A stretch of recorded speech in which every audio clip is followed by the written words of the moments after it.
Hello students, I hope you are doing great and we are back with another chapter, and today we are going to cover chapter 3, that is basic concept of economics. Economics के basic concept को cover करेंगे और यहाँ से आपकी जो journey है economics की वो बिल्कुल फास्ट तरीके से शुरू होने वाली है। मतलब अभी तक ना हमने इकोनॉमिक्स का इंट्रोडक्शन ले लिया, हमें इकोनॉमी क्या होती है समझ में आ गया, ठीक है। अब जब हम स्टार्ट कर रहे हैं फुल फ्लेश तरीके से chapter by chapter in depth में इकोनॉमिक्स को, तो बहुत सारी ऐसी कॉमन टर्मिनोलॉजी होंगी, वर्ड्स होंगे जो आप पूरे चैप्टर्स में आगे देखने वाले हो। इवन क्लास 11th में, 12th में, 10th में, ठीक है, ग्रेजुएशन में, जहाँ भी इकोनॉमिक्स पढ़ोगे ना ये टर्म काम आने वाले। मतलब ऐसा चैप्टर है ना जो पूरी जिंदगी तुमसे कभी भी पीछा नहीं छुड़ाने वाला अपना। इसीलिए इस चैप्टर को बहुत अच्छे से देखना। और बहुत सारे स्टूडेंट्स को होता है कि मैम हमें तो टर्म पता है, वॉन्ट्स क्या होता है मुझे पता है, लैंड क्या होता है मुझे पता है, लेबर क्या होता है मुझे पता है, तो क्या इकोनॉमिक्स में भी इसका मतलब सेम होता है या स्पेसिफिक होता है? तो यस स्टूडेंट्स, इकोनॉमिक्स में मतलब चीज़ों का थोड़ा स्पेसिफिक होता है जो आपको पता होना चाहिए। इसी के साथ इस चैप्टर से आपको बहुत नॉलेज मिलने वाली है इन टर्मिनोलॉजी को डेप्थ में समझने के लिए, मतलब उस तरीके से समझने के लिए जैसे तुम्हें इकोनॉमिक्स में उसका यूज़ आएगा, ठीक है। तो इस चैप्टर को स्टार्ट कर रहे हैं और बहुत अच्छे से देखना क्योंकि ये बहुत इंपॉर्टेंट चैप्टर है। यहाँ से जिसने अपना कॉन्सेप्ट लूज किया उसका आगे कुछ नहीं होने वाला, वो डिक्शनरी लेके बस मीनिंग सर्च करता रहेगा और इकोनॉमिक्स के टर्म में वो सोचता रहेगा क्या होता है, ठीक है। तो पहला जो वर्ड आज हम डिस्कस करेंगे वो होने वाला है आपका ह्यूमन वांट्स। क्या होगा? Human wants. ह्यूमन वांट्स क्या होता है मैम? क्योंकि अभी हम इकोनॉमिक्स पढ़ के आए ना, तो बार बार मैम ये आ रहा था कि इकोनॉमिक्स एक्टिविटीज़ परफॉर्म करते हैं टू सेटिस्फाई ह्यूमन वांट्स। हमें लगता है कि वांट्स मतलब चाहत, ये मेरी चाहत है, उस चाहत को पूरा करना ही मैम ह्यूमन वांट्स कहलाता होगा, यही हमें समझ में आ रहा है जहाँ तक। बट इकोनॉमिक्स में वांट्स का मतलब सिर्फ चाहत करना नहीं होता बेटा। इकोनॉमिक्स में वांट का मतलब ना थोड़ा स्पेसिफिक है, थोड़ा अलग है। वो कैसे है चलो डिस्कस करते हैं। ये एक बच्चा है जो कि आप हो, और आप क्या इमेजिन कर रहे हो पढ़ते समय? पढ़ाई में मन नहीं लग रहा है, क्या सोच रहे हो? सोच रहे हो कि काश मेरे पास आईफोन हो, मेरे पास साइकिल हो। साइकिल की जगह तो आप स्कूटी सोचते होगे, है ना? तो चलो स्कूटी लिख लेते हैं। काश मेरे पास एक बड़ा सा घर आ जाए, मतलब बैठे बैठे ख्याली पुलाव आप पका रहे हो, काश काश काश, मतलब डिज़ायर है ये आपकी कि ये हो वो हो वो हो। तो मैम क्या डिज़ायर मतलब ही वांट्स होता है? क्योंकि हमें तो यही लगता है कि हम ये चाह रहे हैं तो मतलब वांट्स हो गया। नहीं बेटा, वांट्स इकोनॉमिक्स में सिर्फ डिज़ायर नहीं होता है, डिज़ायर के साथ एक मैजिकल एलिमेंट भी जुड़ा होता है। वो मैजिकल एलिमेंट क्या होता है? वो मैजिकल एलिमेंट होता है efforts, making efforts to acquire it. Want मतलब सिर्फ डिज़ायर नहीं, डिज़ायर है लेकिन उस डिज़ायर को पूरा करने के लिए तुम एफर्ट्स करने के लिए तैयार हो, तब हम कहेंगे वो होगी तुम्हारी wants. Means desire plus efforts to fulfil that desire is called want. Clear?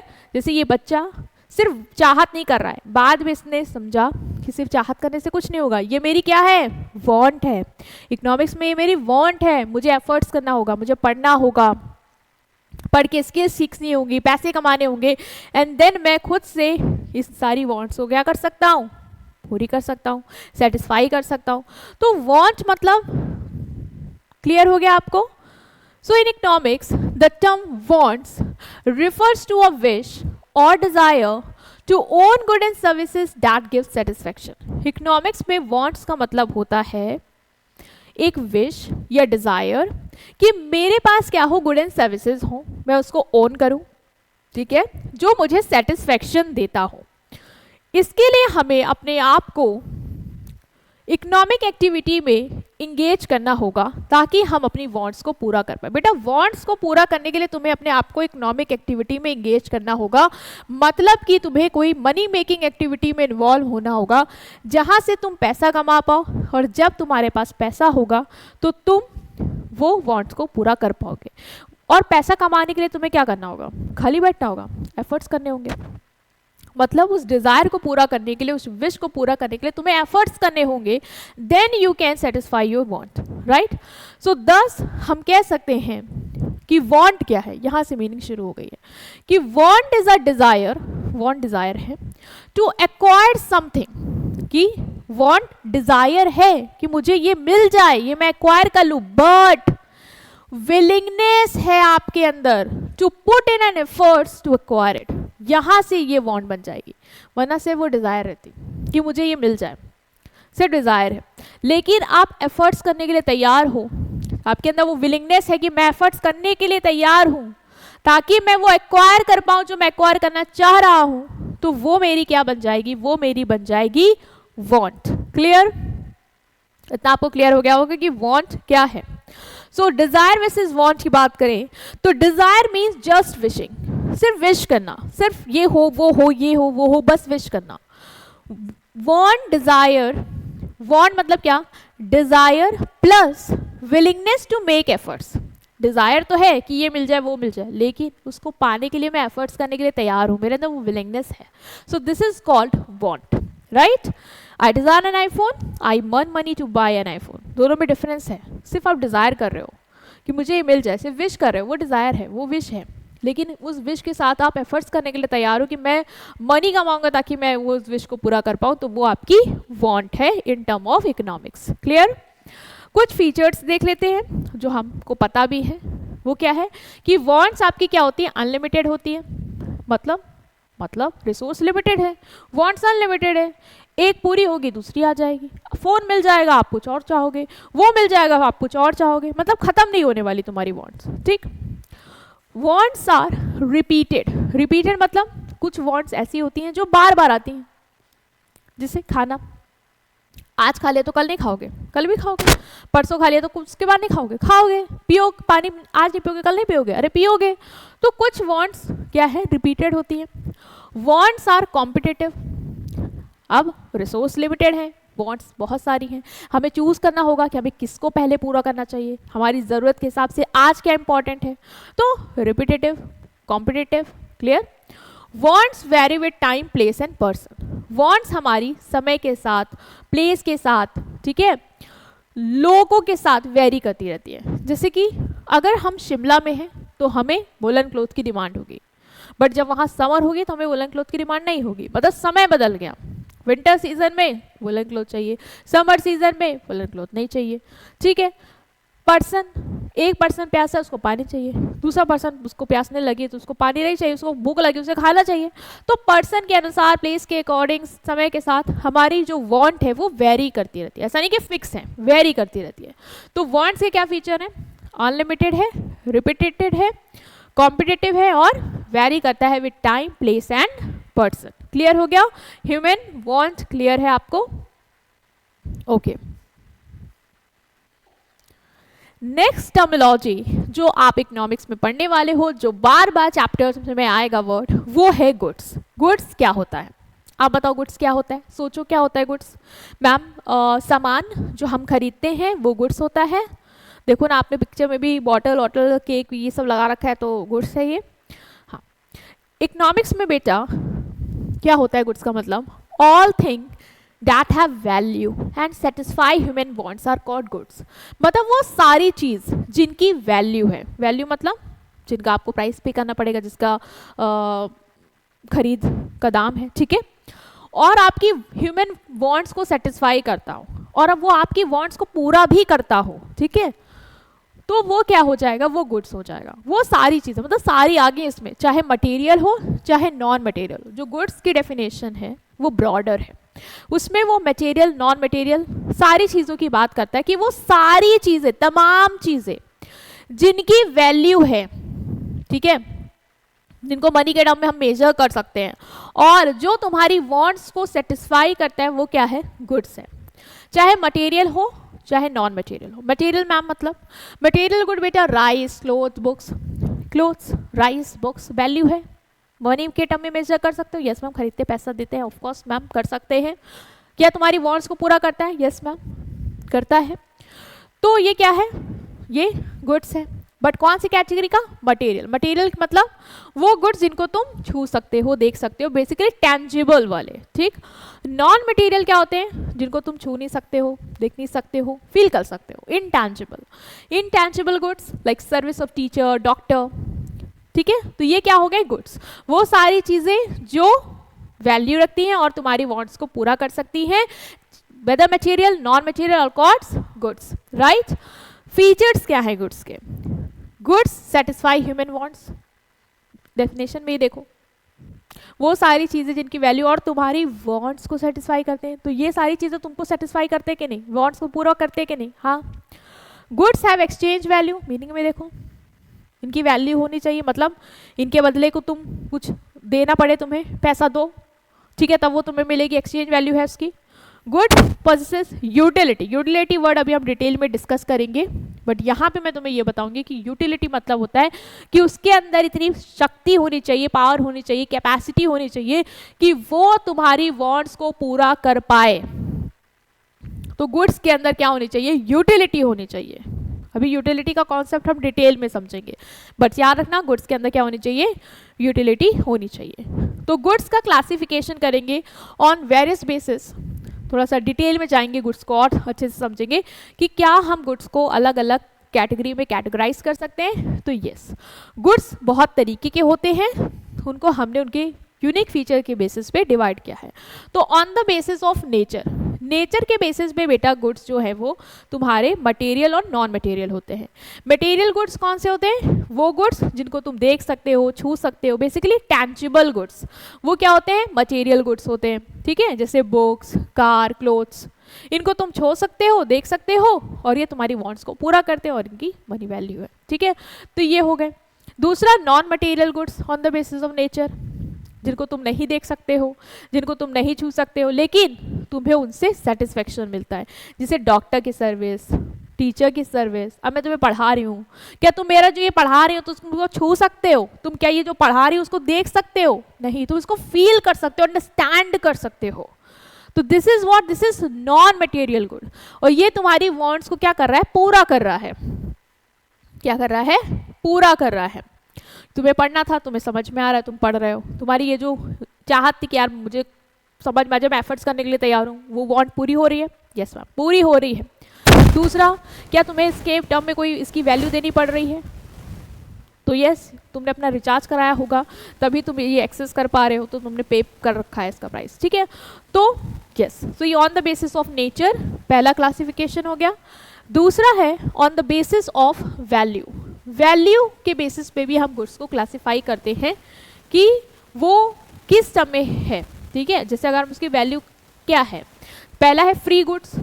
Free goods बेटा वो होते हैं जो फ्रीली अवेलेबल है, नेचर में फ्रीली अवेलेबल, तो इसका कोई पैसा नहीं देना पड़ रहा है, ठीक है, कोई भी प्राइस नहीं पे करना पड़ रहा है। जैसे एयर, सनलाइट।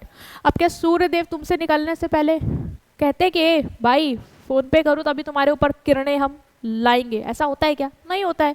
क्या हवा चलते समय तुमसे कहती क्या, हे भाई तुमने फोन पे पेटीएम नहीं किया, हम तुम्हारे को हवा नहीं देने वाले? ऐसा होता है क्या? नहीं होता।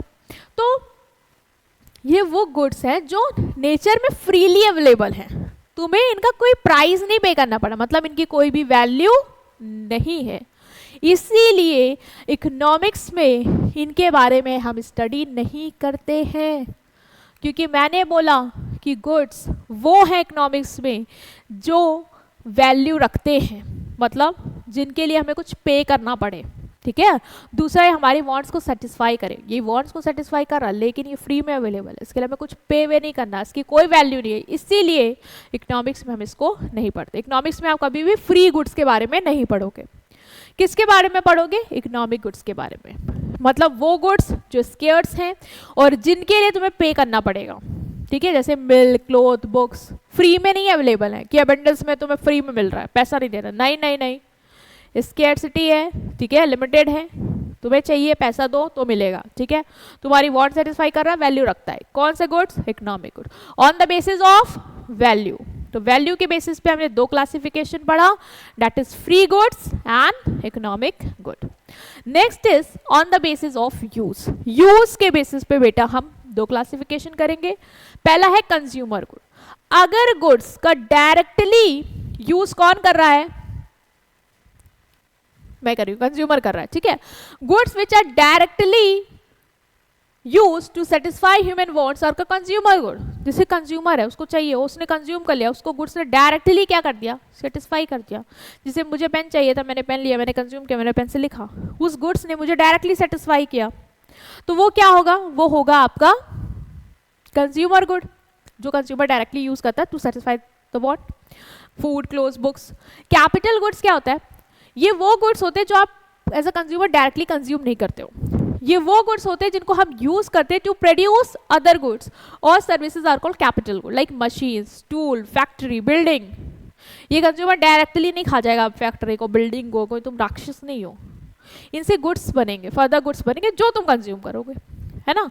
तो ये वो गुड्स होते हैं जिनको हम यूज करते हैं बाकी गुड्स को प्रोड्यूस करने के लिए, गुड्स एंड सर्विसेज को प्रोड्यूस करने के लिए, जैसे कि factory, building, tools, machine, producer use करते हैं ताकि वो फर्दर गुड्स बना पाए और फिर वो कंज्यूमर कंज्यूम करेगा। तो ये होते हैं कैपिटल गुड्स जो डायरेक्टली कंज्यूम नहीं होते हैं, ये फर्दर गुड्स को बनाने के लिए यूज किए जाते हैं। On the basis of durability, durability के बेसिस पे भी हम गुड्स को क्लासीफाई कर सकते हैं on two basis, that is perishable and durable goods. Perishable आपको पता होगा, है ना, पेरिशेबल गुड्स वो होते हैं जिनको हमें जल्दी से कंज्यूम करना होता है क्योंकि हम उनको लंबे समय तक स्टोर नहीं कर सकते, जैसे मिल्क, फ्रूट्स, वेजिटेबल सड़ जाएंगे यार, है ना। ड्यूरेबल गुड्स क्या होते हैं, ड्यूरेबल गुड्स वो होते हैं जो आप लंबे समय तक के लिए क्या कर सकते हो, यूज कर सकते हो, है ना, वो नहीं खराब हुए जा रहे हैं, लाइक टीवी, रेफ्रिजरेटर, फर्नीचर। क्या आप फर्नीचर लाते हो, कहते हो कि जल्दी जल्दी कंज्यूम कर लो इसको, जल्दी जल्दी बैठ लो इस पे, सब लोग आ जाओ, पूरे खानदान वालों कॉल करें, भैया हम सोफा लाएं, जल्दी जल्दी बैठ लो आके इसमें, कल खराब हो जाएगा, ऐसा होता है क्या, नहीं ना। तो ये क्या है, ये ड्यूरेबल है, लॉन्ग लंबे समय तक चलेगा आपके लिए, पेरिशेबल नहीं है। सब्जी और कोई साग सब्जी और दूध थोड़ी ना है, वो होता है पेरिशेबल, ठीक है, जो आपको जल्दी कंज्यूम करना होता है क्योंकि वो खराब हो सकते हैं। On the basis of ownership, ownership मतलब क्या कि ओन कौन कर रहा है, उसके बेसिस पे क्लासीफाई करेंगे, लाइक प्राइवेट एंड पब्लिक। अब देखो प्राइवेट गुड्स क्या है, ये वो गुड्स हैं जो ओन एंड यूज करता है कौन, इंडिविजुअल। जैसे तुम्हारा खुद का मोबाइल, अब मैं बोलूँ ये मेरा मोबाइल नहीं है, पब्लिक का मोबाइल है, जनता यूज करेगी इसको, ऐसा है क्या, नहीं ना, ये मेरा है ना, कौन यूज करेगा, मैं यूज करूंगी। तुम्हारी बुक है ना, तुम यूज करोगे, तुम पढ़ रहे हो उससे, तो वो क्या है, वो प्राइवेट गुड है, उसकी ओनरशिप किसके पास है, तुम्हारे हाथ में। पब्लिक गुड्स क्या होता है, opposite, goods which are used collectively by the public are called public goods. अब तुम पार्क और रोड को पकड़ के नहीं बैठ जाओगे कि ये रोड मेरी है, इसमें रोज मैं चल के आता हूँ, ऐसा नहीं कर सकते बेटा, वो पब्लिक की है, उसमें सब चल सकते हैं, है ना, उस पार्क में सब बैठ सकते हैं, वो पब्लिक का पार्क है, तुमने अपना घर में बना रखा है तो यू कैन से कि ये पार्क मेरा ही है, मेरे घर में मैंने बना रखा है गार्डन, वो तुम्हारा होगा। बट वो जो पब्लिक का है, जहाँ पे पूरी पब्लिक को अलाउड है बैठना, स्ट्रीट लाइट है, रोड है ना, ब्रिजेस हैं, तुम इसमें अपना हक नहीं जमा सकते। सो दिस इज पब्लिक गुड्स जो पूरी पब्लिक के लिए अवेलेबल कराया गया, बेसिकली सरकार बनाती है, सबके लिए बनाती है, तुम्हारे लिए थोड़ी ना बना रही अकेले, या अपने लिए नहीं बना रही अकेले। तो वो कौन से होते हैं, वो होते हैं पब्लिक गुड्स। नेक्स्ट आएगा आपका सर्विसेज। तो गुड्स क्लियर है ना, गुड्स क्या होता है क्लियर है, ऑन द बेसिस हमने गुड्स की क्लासिफिकेशन समझे, ठीक है। अब हम आ रहे हैं सर्विसेज पे। सर्विसेज क्या होती है बेटा, what is services ma'am? Services मतलब जो हमें लगता है किसी चीज़ की सुविधा, मैम जो हम नहीं छू सकते, इनटेंजिबल फॉर्म में होती है सर्विसेज, हमें मिलती हैं, समझा नहीं पा रहे हैं वो उस तरीके से हम। तो क्या है सर्विसेज, देखो बेटा अभी हम समझ लेंगे सर्विसेज को, आप समझा भी लोगे। सर्विसेज क्या होती है, सर्विसेज इकोनॉमिक एक्टिविटी है। क्या है इकोनॉमिक एक्टिविटी, मतलब इकोनॉमिक एक्टिविटी क्लियर है ना, वो एक्टिविटी जो हम परफॉर्म करते हैं टू अर्न मनी, है ना, मनी मेकिंग एक्टिविटी है, तो मतलब कि सर्विसेज क्यों परफॉर्म कर रहे हैं, टू अर्न मनी, समाज सेवा नहीं, ठीक।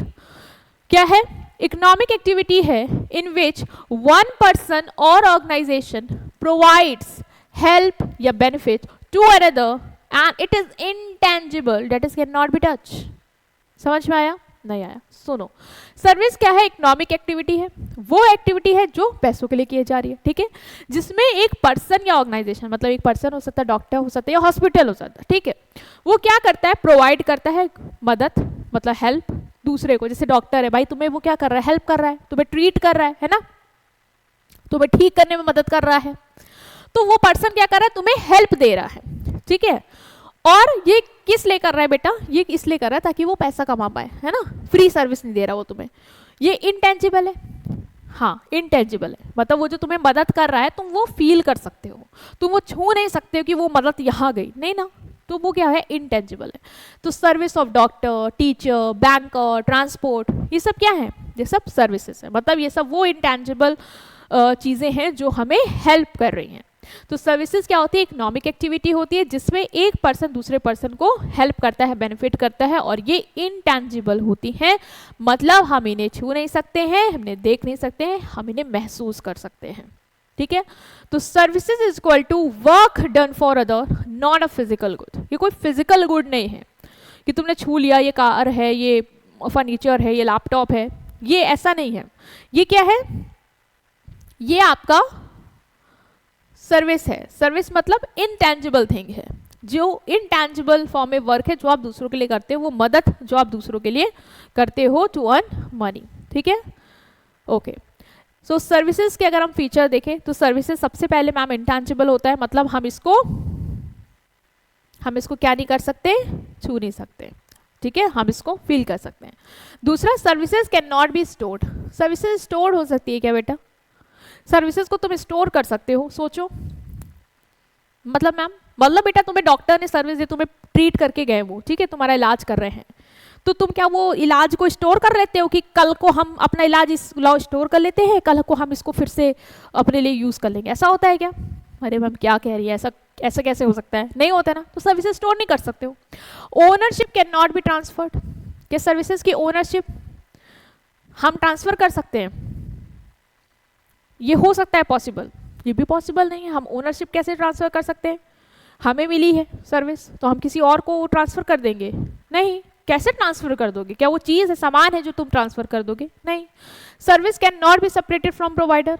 अब डॉक्टर से तुम कहो कि हम आपसे सर्विस नहीं लेंगे, हमें आपसे नहीं ठीक होना है, तो क्या तुम्हें कोई चमत्कार ठीक करके आ जाएगा? वही तो इलाज करेंगे ना, वही तो ट्रीट करेंगे, वही तो हेल्प करेंगे, वही तो प्रोवाइड करेंगे, तो आप उनको और उनकी सर्विस को अलग कैसे कर सकते हो? They are same person. आपको बाल कटवाने हैं, आप बाबर के पास गए तो वो आपके बाल काटेंगे ना, वो सर्विस दे रहा है। तुम कहो कि मैं सर्विस को और उसको अलग कर दूं, तो तुम्हें सर्विस कौन देगा?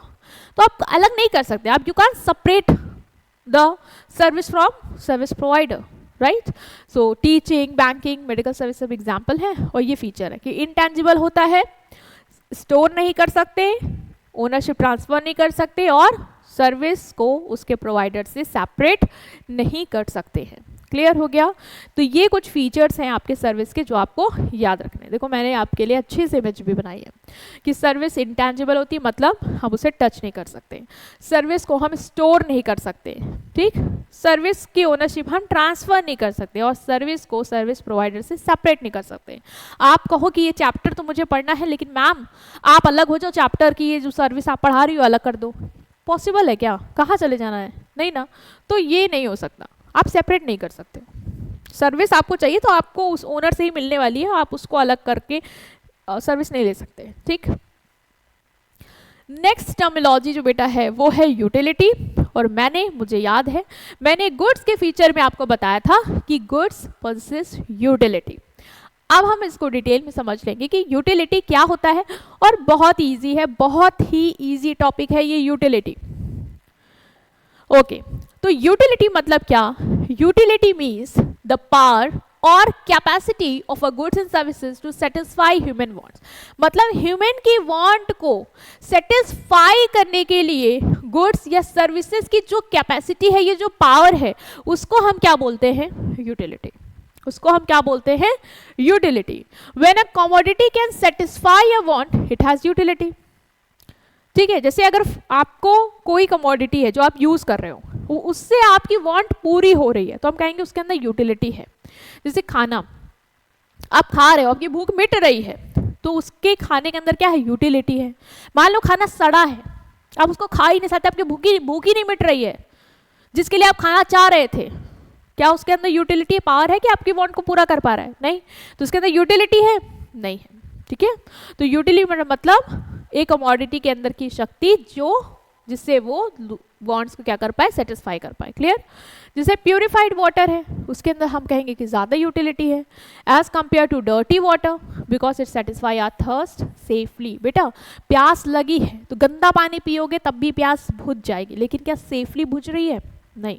तो क्या उसके अंदर यूटिलिटी है? यूटिलिटी है, but in comparative to purified water कम यूटिलिटी है।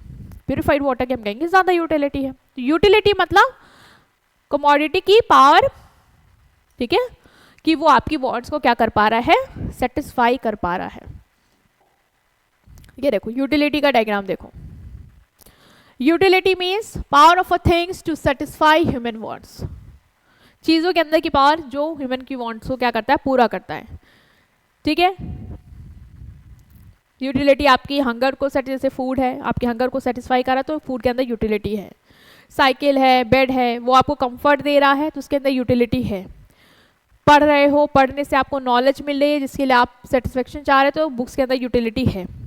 आपको डॉक्टर ट्रीट कर रहा है, उसकी सर्विस से आपकी हेल्थ इंप्रूव हो रही है, इसका मतलब डॉक्टर की सर्विस के अंदर वो पावर है कि आपकी वांट्स को पूरा कर पा रहा है, इसका मतलब डॉक्टर की सर्विस की यूटिलिटी है। क्लियर हो गया यूटिलिटी वर्ड। तो कैरेक्टरिस्टिक्स क्या है यूटिलिटी की? पहला है, यूटिलिटी क्या होती है बेटा, सब्जेक्टिव होती है। क्या होती है? सब्जेक्टिव होती है। मतलब utility differ from person to person. The same good may give satisfaction to one but not to other. जैसे आप बॉयज हो, ये मैं बचपन का एग्जांपल दे रही हूँ, बॉयज को कार पसंद होती है, गर्ल्स को डॉल्स पसंद होती है। अब मैं कहूँ कि बॉयज डॉल्स को पसंद कर लें और गर्ल्स कार को पसंद कर लें, क्या पॉसिबल है? क्या उनको उससे सेटिस्फेक्शन मिल पाएगा? ऑफ कोर्स नहीं। उनको कार से मिल रहा है, उनको डॉल से मिल रहा है ना। तो लोग अलग अलग लोगों के लिए अलग अलग गुड से क्या हो रही है, यूटिलिटी मिल रही है। जो गुड किसी को यूटिलिटी दे रहा है वो गुड दूसरे को यूटिलिटी नहीं दे पाएगा। तो यूटिलिटी क्या होती है? सब्जेक्टिव होती है। दूसरा, यूटिलिटी इज सब्जेक्टिव। ये पॉइंट यहाँ पे रिपीट हो गया। Utility change with time, place and situation. एक चीज और याद रखना कि यूटिलिटी जो है ना वो समय के साथ, जगह के साथ और सिचुएशन के साथ बदलती जाती है। ठीक है। ऐसा है कि जैसे गर्मी है तो तुम्हें पानी उस गर्मी के मौसम में सेटिस्फेक्शन देगा, ठंडी है तो उस पानी से तुम्हें उतनी यूटिलिटी नहीं मिलेगी। तो जैसे समय बदला है ना, प्लेस बदली, तो यूटिलिटी चीज़ों की डिफर करी। यूटिलिटी हैज़ नो रियल या फिजिकल एग्जिस्टेंस। मतलब यूटिलिटी को आप ना देख सकते हो ना छू सकते हो, ये आपके माइंड में एग्जिस्ट करती है। मतलब किसी चीज़ से आपको सेटिस्फेक्शन मिल रहा है, ये आपके माइंड में है, आपको सेटिस्फेक्शन मिल रहा है, उस चीज़ को छू नहीं सकते, इसको देख नहीं सकते, but you can feel it कि हाँ मुझे इस चीज़ से सेटिस्फेक्शन मिल रहा है, इस चीज़ में यूटिलिटी है कि वो मेरी वांट्स को पूरा कर पा रहा है। तो यूटिलिटी क्या होती है? इसकी कोई फिजिकल एग्जिस्टेंस नहीं होती है। It has no real existence. देखो फीचर मैंने यहाँ पे आपको डायग्राम के साथ अच्छे से समझाएं। यूटिलिटी क्या होती है? सब्जेक्टिव। जैसे ये ओल्ड मैन है, इसको मीठा नहीं पसंद है, ये लोग हैं इनको मीठा पसंद है, तो इन्हें आइसक्रीम क्या कर रही है? यूटिलिटी सेटिस्फेक्शन दे रही है। मतलब आइसक्रीम इनको यूटिलिटी प्रोवाइड कर रही है। क्या उस ओल्ड मैन को जिसको मीठा नहीं पसंद, ठंडा नहीं पसंद, उसको ये चीज़ आइसक्रीम यूटिलिटी देगी? नहीं देगी। मतलब जिन चीज़ से एक पर्सन को यूटिलिटी मिल रही है उसी चीज़ से दूसरे पर्सन को यूटिलिटी नहीं मिल रही है। यूटिलिटी सब्जेक्टिव है, मतलब डिपेंड करती है अपने अपने प्रेफरेंस पे, पर्सन टू पर्सन वैरी करती है। ठीक। दूसरा, यूटिलिटी इज रिलेटिव। वहाँ पे ना बेटा रिलेटिव वर्ड यूज करो। Utility is subjective, utility is relative. Relative मतलब चेंज होती रहती है with time, place and situation. ठीक है। जैसे कि गर्मी है तो तुम्हें पानी अच्छा लग रहा है, उसकी यूटिलिटी है, नहीं है तो तुम्हें नहीं लग रहा है पानी, है ना, उस टाइम लो यूटिलिटी हो गई उसकी। दूसरा, कोई रियल एग्जिस्टेंस नहीं है, मतलब तुम्हारे माइंड में है किस चीज़ से मुझे सेटिस्फेक्शन मिल रहा है, you can just feel that, तुम उसको छू और देख नहीं सकते हो। ठीक है।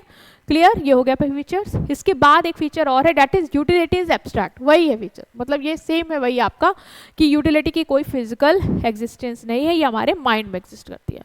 तो ये और वो वाला पॉइंट सेम है। Utility is not pleasure.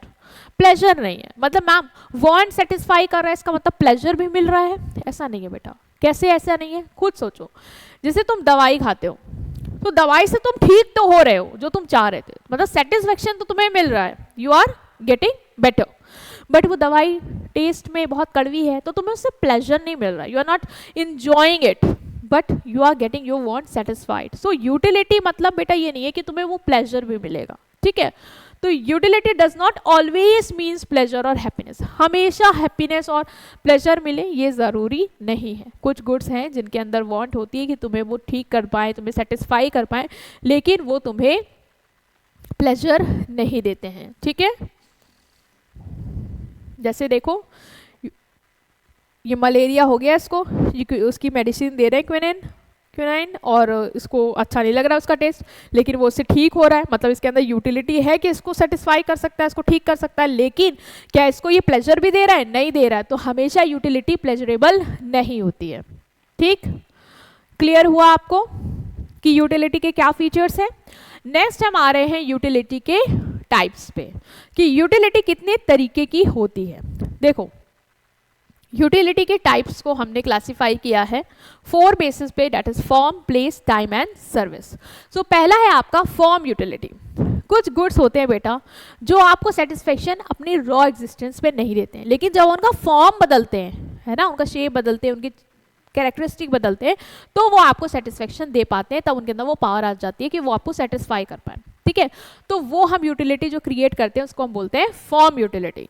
तो फॉर्म यूटिलिटी वो यूटिलिटी होती है जिसको क्रिएट किया जाता है बाय चेंजिंग द फॉर्म और शेप ऑफ गुड्स। जैसे कि कॉटन है, पेड़ में लगा है, तो क्या तुम उसको पहन लोगे, तुम्हें यूटिलिटी मिलेगी? नहीं। जब उससे थ्रेड बनेगा, थ्रेड से कपड़ा बनेगा, देन उस कपड़े से तुम्हें क्या हो रहा है, मैक्सिमम सेटिस्फेक्शन मिलेगा, उसको पहन के तुम्हें अच्छा लगेगा, तो वो तब तुम्हारी यूटिलिटी सेटिस्फाई कर पाएगा।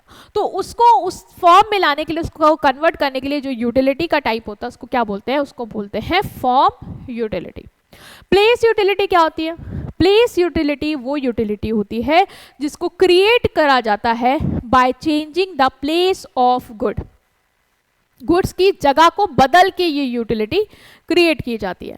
जैसे वेजिटेबल्स हैं, अगर ये गांव में है, ठीक है, तो गांव में उसकी यूटिलिटी नहीं है, मतलब गांव में खेत में पड़े तो क्या है, कौन खरीद रहा है, कौन अपनी वांट को पूरा कर रहा है उसे। लेकिन जब वो मार्केट में आते हैं, लोग उसे खरीदते हैं, अपनी वांट सेटिस्फाई कर पाते हैं, तब उसकी यूटिलिटी होती है। तो प्लेस यूटिलिटी कब क्रिएट होते हैं? जब हम गुड्स की प्लेस बदलते हैं।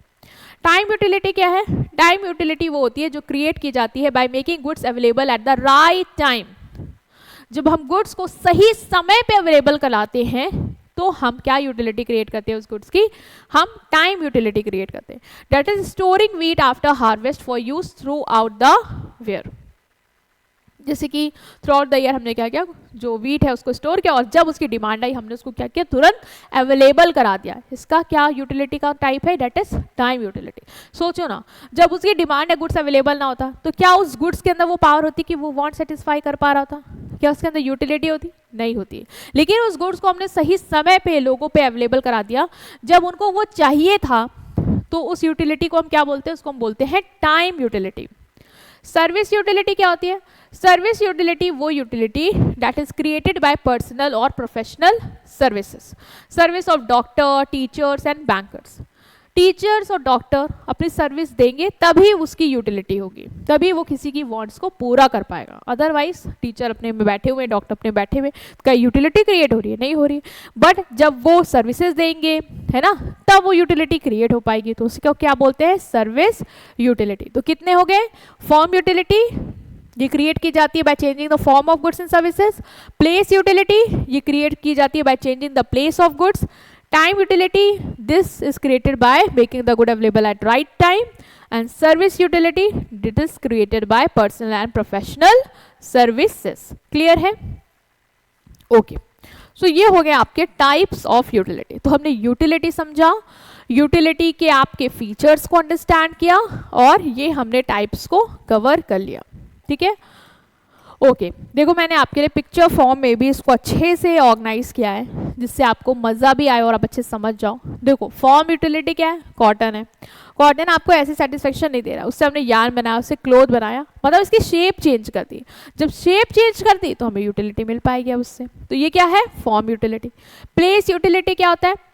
Created by changing the place of goods. Vegetable को गांव से शहर भेज रहे हैं, अब शहर में उसकी डिमांड है, तो वहां पे ये वांट सेटिस्फाई करेगा। तो हमने कहा कैसे? जगह बदल के उसकी यूटिलिटी बनाई। Time utility created by making good available at right time. हमने गोडाउन में गुड्स स्टोर करे थे, अरे स्टोर करे रहते, सड़ाते रहते, तो क्या उस गुड्स के अंदर कोई यूटिलिटी रहती? नहीं रहती। उसको तुमने तब अवेलेबल कराया जब वहाँ पे डिमांड हो रही है मार्केट में उसकी, तो तुमने क्या करी? समय के हिसाब से उसकी यूटिलिटी क्रिएट करी। सर्विस यूटिलिटी मतलब जब प्रोफेशनल पर्सनल सर्विसेज आप देंगे तब उसकी यूटिलिटी क्रिएट हो पाएगी, तब वो किसी की वांट्स को फुलफिल कर पाएगा। ठीक है, तो ये है आपके 4 types of utility, very important, और आप याद रखेंगे ताकि आगे चैप्टर में वर्ड्स आएगा तो आपके दिमाग में ब्लैंक नहीं होना चाहिए कि मुझे ये नहीं पता। ठीक है, इसके बाद जो आपका वर्ड आता है दैट इज वैल्यू। वैल्यू क्या होते हैं बेटा? What is value in economics? हमें अब ये समझने की जरूरत है कि वैल्यू मतलब क्या होता है। मैम वैल्यू से हम समझते हैं कि हमारी मॉरल बिलीव्स एंड ऑल, ये वैल्यू है क्या इकोनॉमिक्स में? नहीं, इकोनॉमिक्स में वैल्यू का मतलब अलग है। किसी चीज की वैल्यू मतलब 2 टर्म में हम इकोनॉमिक्स में वैल्यू को डिफाइन करते हैं।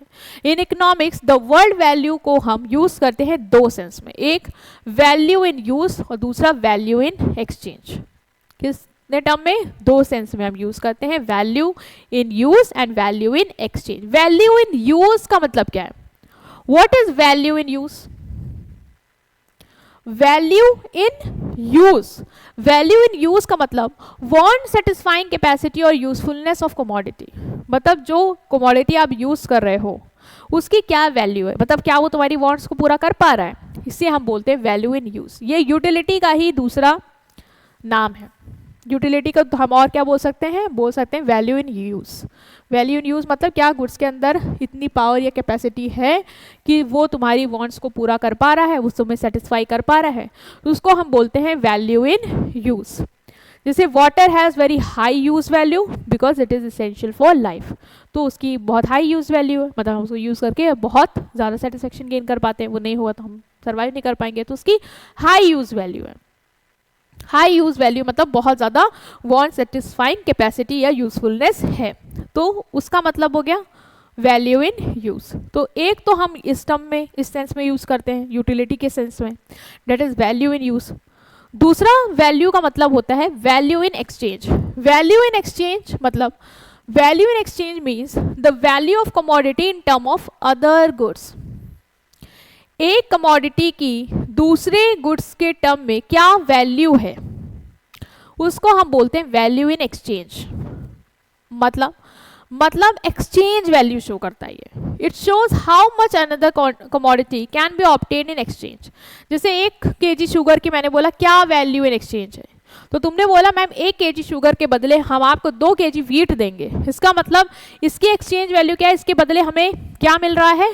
2 kg वीट। मतलब 1 kg शुगर की एक्सचेंज वैल्यू है 2 kg वीट। ठीक है, इसका मतलब इस कमोडिटी की वैल्यू इसके टर्म में कितनी है? 2 kg वीट। तो एक्सचेंज वैल्यू मतलब होता है value of commodity in term of another commodity. एक कमोडिटी की वैल्यू दूसरे कमोडिटी के टर्म में जब हम डिफाइन करते हैं उसे हम बोलते हैं exchange value. Exchange value of sugar is 2 kg of wheat. अगर मुझे 1 kg ऑफ शुगर है मेरे पास तो मुझे 2 kg ऑफ वीट मिल जाएगा, मतलब एक शुगर kg की कितनी वैल्यू है? उसकी वैल्यू जो है वो 2 kg वीट के बराबर है, मतलब वो मुझे 2 kg वीट लाके दे सकता है। ठीक, तो इसको बोलते हैं हम value in exchange, basically exchange value. ठीक है, जिसको हम दूसरे कमोडिटी के टर्म में एक्सप्रेस करते हैं, ये याद रखना बेटा। वैल्यू इन एक्सचेंज में हम एक कमोडिटी को दूसरे कमोडिटी के टर्म में एक्सप्रेस कर रहे हैं कि एक कमोडिटी की वैल्यू दूसरे कमोडिटी के टर्म में कितनी है। जब बार्टर सिस्टम होता था ना तो यही होता था कि लोगों के पास तो पैसा तो था नहीं, करेंसी तो थी नहीं, तो उस टाइम पे क्या होता, सामान के बदले सामान लेते थे लोग। तो कहते थे कि हमारे पास 1 kg चावल है तो हमें तुम आटा कितना दोगे, तो बताते थे 1 kg चावल के बदले हम तुम्हें 2 kg आटा दे देंगे। तो 1 kg चावल की वैल्यू क्या हो गई? 2 kg आटा के बराबर हो गई। ठीक है, तो इसको हम बोलते हैं वैल्यू इन एक्सचेंज। तो वैल्यू का जो मीनिंग है इकोनॉमिक्स में वो 2 सेंस में है, एक है वैल्यू इन यूज जो कि बेसिकली तुम्हारी यूटिलिटी है, और दूसरी है तुम्हारी वैल्यू इन एक्सचेंज। ठीक है, तो वैल्यू वाला टर्म याद रखना। देखो मैंने इसको अच्छे से तुम्हारे डायग्राम में भी प्रेजेंट किया है कि वैल्यू इन यूज मतलब usefulness to a person, usefulness. Water has value in use because it is necessary for life. तो वैल्यू इन यूज मतलब यूजफुलनेस या यूटिलिटी क्या है कमोडिटी की, ठीक है। वैल्यू इन एक्सचेंज मतलब पावर क्या है गुड्स की दूसरे कमोडिटी के टर्म में, ठीक है। Power to be exchange for other goods, basically barter, commodity का ही सिस्टम होता है यहाँ पे। एक कमोडिटी का वैल्यू दूसरे कमोडिटी के बदले क्या है। 1 kg शुगर की वैल्यू 2 kg वीट के बराबर है। 2 पेन के बदले हमें 3 पेन मिल रहे हैं, 3 पेंसिल मिल रहे हैं। एक शर्ट के बदले हमें 3 नोटबुक मिले, तो एक शर्ट की वैल्यू क्या है 3 नोटबुक के बराबर है, ठीक है। तो ये क्या है, ये है वैल्यू इन एक्सचेंज। तो इकोनॉमिक्स में वैल्यू की मीनिंग 2 सेंस में है, एक वैल्यू इन यूज और एक value in exchange. Clear. Next जो टर्मिनोलॉजी है हमारी वो है प्राइस। अब क्या पढ़ेंगे हम कि प्राइस क्या होता है, व्हाट इज प्राइस। आप बताओ प्राइस क्या होता है। मैम प्राइस मतलब किसी चीज का दाम, ठीक है। मतलब बेटा जब हम कमोडिटी की वैल्यू को मनी के टर्म में एक्सप्रेस करते हैं, पहले वहां वाले में क्या था वैल्यू में एक कमोडिटी की वैल्यू हम दूसरे कमोडिटी के टर्म में एक्सप्रेस करते हैं। 1 kg की वैल्यू किसके बराबर 2 kg वीट के बराबर। बट जब करेंसी इंट्रोड्यूस हुई तो हम जो कमोडिटी की वैल्यू है उसको प्राइस के थ्रू एक्सप्रेस करने लगे। मतलब उस कमोडिटी को एक्वायर करने के लिए मुझे कितनी करेंसी कितना मनी देना होगा, वो क्या होगा उसका प्राइस। तो price is the value of commodity express in term of money. तो price is the value of commodity express in term of money is called price. मतलब जब हम कमोडिटी की वैल्यू मनी के टर्म में एक्सप्रेस करते हैं तो जो पैसा देना पड़ता है हमें उस कमोडिटी को एक्वायर करने के लिए उसको हम क्या बोलते हैं, उसका प्राइस।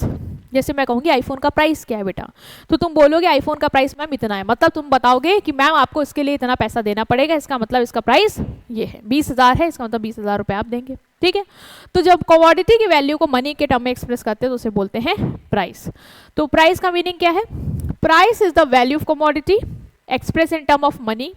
थोड़ा और सिंपल समझेंगे तो price is the amount of money जो हम पे करते हैं गुड एंड सर्विसेज को खरीदने के लिए, ठीक है। प्राइस क्या है, अमाउंट है जो हम पे करते हैं गुड एंड सर्विसेज को खरीदने के लिए, ठीक है। पहले क्या होता था बेटा, गुड्स को गुड्स के बदले में एक्सचेंज करते थे तो वैल्यू इन एक्सचेंज हम समझते थे। लेकिन अब ये जो एक्सचेंज वैल्यू है उसको हम मनी के टर्म में एक्सप्रेस करने लगे। उस मनी के टर्म में जो हम एक्सप्रेस करते हैं उसको हम बोलते हैं प्राइस, ठीक है। अब हमें एक पेन के बदले क्या देना 10 रुपए, तो ये 10 रुपए क्या है, इसका प्राइस है। क्लियर। तो price is the value of commodity express in term of money. Okay. Next जो वर्ड है आपका वो है वेल्थ। वेल्थ क्या होता है मैम, वेल्थ से जो हम समझते हैं हमें समझ में आता है, हम कहेंगे वेल्थ मतलब पैसा, पैसा पैसा पैसा पैसा मतलब वेल्थ। बस मैम इतना हमें समझ में आया।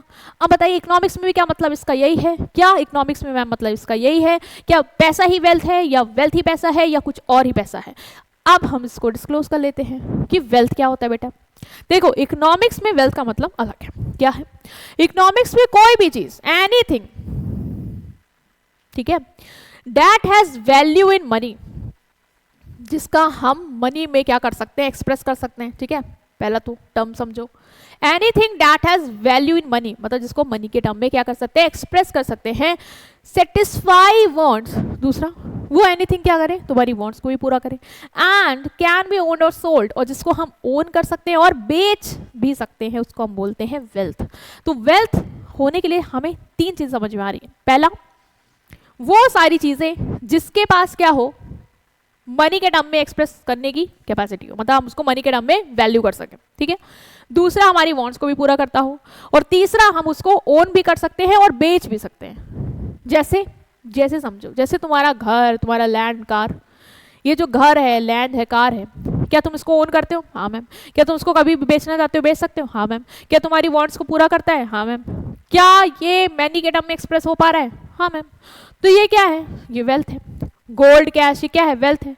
मशीन, फैक्ट्री, बिल्डिंग्स, ये सब क्या है, वेल्थ है। Copyright of books, patent right, copyright है जो तुम्हारे बुक का, तुम इसको बेचना चाहो तुम बेच सकते हो, ठीक है। कॉपीराइट किसी और को ट्रांसफर करना चाहते हो, you can do that. Patent right तुम बेचना चाहो तुम बेच सकते हो, ठीक है। इवन ये तुम्हारी वांट्स को भी पूरा कर रहा है, तुमको पैसे ला के दे रहा है, इससे मनी के टर्म में भी एक्सप्रेस कर सकते हो, है ना। कितने का बेच रहे हो तो मनी के टर्म में एक्सप्रेस करके बेचोगे, तो ये क्या है, ये भी तुम्हारे लिए वेल्थ है। तो वेल्थ मतलब वो सारी चीजें, एनीथिंग जो मनी के टर्म में एक्सप्रेस हो सकती है, जो तुम्हारी वांट्स को फुलफिल करती है, जिसको तुम ओन कर सकते हो, जिसको तुम बेच सकते हो, वो क्या है? वो है तुम्हारी वेल्थ। ठीक है, वेल्थ के भी हमें कुछ फीचर समझने हैं, जैसे utility, power to satisfy thing. ये हमने समझा, पहला फीचर था कि वेल्थ क्या करती है? तुम्हारी वांट्स को सेटिस्फाई करती है। मतलब वेल्थ वो सारी चीजें हैं जिसके अंदर यूटिलिटी है। Anything a thing must satisfy human want. Example, food satisfy hunger is called wealth. अब तुम बोलो मैम खाना वेल्थ तो नहीं है, वेल्थ तो पैसा है, हम समझ रहे थे। नहीं बेटा, देखो ना, खाना वेल्थ है। क्यों वेल्थ है खाना? क्योंकि ये भी तो कोई भी चीज़ है। तुम्हारी वांट्स पूरी करती है, हाँ मुझे सेटिस्फेक्शन मिलता है मैम, भूख मिटती है। ठीक है, दूसरा पॉइंट में आइए मैम, क्या मनी के टर्म में एक्सप्रेस कर सकते हैं? खाना खरीदने जाते हो बेटा, राशन लाते हो, बनाते हो, पैसा लगता है क्या? फ्री में, फोकट में हो रहा है तुम्हारा? हाँ मैम पैसा लग रहा है, मनी के वैल्यू में एक्सप्रेस कर सकते हैं। यस, खरीद सकते हो, ओन कर सकते हो, हाँ बेच सकते हो, हाँ फूल स्टॉल में सब बेच रहे हैं। तो मतलब कि तीनों चीज पूरी कर रहा है कि नहीं कर रहा है? कर रहा है। तो ये क्या है? वेल्थ है। Rotten mango has no utility, इसके अंदर यूटिलिटी नहीं है बेटा। क्या ये तुम्हारी वांट को पूरा कर पा रहा है? नहीं। तो ये क्या वेल्थ होगा? नहीं, पहले एक फीचर में फेल हो गया। रॉटन मैंगो की कोई वैल्यू है? कोई पैसा देगा इसके लिए? नहीं। क्या वांट सेटिस्फाई करेगा? नहीं। क्या तुम बेच सकते हो? नहीं। फिर नहीं है वेल्थ। स्कैरसिटी की बात करें, नेक्स्ट फीचर जो वेल्थ के अंदर है वो है स्कैरसिटी, मतलब लिमिटेड होना चाहिए सप्लाई में। कोई भी चीज जो अबेंडेंस में है उसकी क्या कोई मनी वैल्यू होगी? सनलाइट, एयर, कोई मनी वैल्यू है? नहीं। तो मनी वैल्यू तो क्या वो वेल्थ है? नहीं। तो स्कैरसिटी होनी चाहिए। मतलब गोल्ड देखो देखो स्कैर्स है, तो ये वेल्थ है। लिमिटेड होना चाहिए बेटा, लिमिटेड होगा तभी उसका लोग पैसा देंगे, है ना, वैल्यू होगी उसकी। वांट सेटिस्फाई कर पाएगा, वांट तो वो भी कर रहा था लेकिन वहाँ वैल्यू नहीं है। फिर इसमें फ्री गुड्स में वांट्स तो पूरी हो रही है तुम्हारी, तुम क्या बेच सकते हो? नहीं। जब फ्री में है तो क्या बेचोगे? वहाँ पे भी फेल हुआ। दूसरा देखो ना, क्या वो तुम्हारे यहाँ मनी के टर्म में एक्सप्रेस हो पा रहा है? नहीं, फ्रीली अवेलेबल है, no economic value, so it is not wealth. So scarcity होना ज़रूरी है। वेल्थ मतलब वो सारी चीज़ें जो लिमिटेड हो बेटा in comparative to their demand. तो गोल्ड स्कैर्स है, वो वेल्थ है। एयर एंड सनलाइट फ्री है, अनलिमिटेड है, they are not wealth. Clear? तो नेक्स्ट फीचर क्या है कि वेल्थ हमेशा स्कैरसिटी में होते हैं। नेक्स्ट इज ट्रांसफरेबिलिटी, जो हमने कहा कि तुम ओन कर सकते हो, इवन तुम बेच भी सकते हो। तो वेल्थ वो चीज़ें होती हैं जिनको तुम ट्रांसफर कर सकते हो एक पर्सन से दूसरे पर्सन में। जैसे तुम्हारा घर तुम्हें बेचना है, तुम अपनी घर की ओनरशिप किसी और को ट्रांसफर कर सकते हो, तो वो क्या है? तुम्हारे लिए वेल्थ है। टीचिंग स्किल ऑफ टीचर, अब मेरी जो स्किल है मैं इसको बेचना चाहती हूँ, क्या बेच सकती हूँ? नहीं। तो क्या ये वेल्थ है? नहीं, इट्स नॉट वेल्थ। एक्सटर्नैलिटी मतलब external existence, wealth must have an external form that can be own and possessed.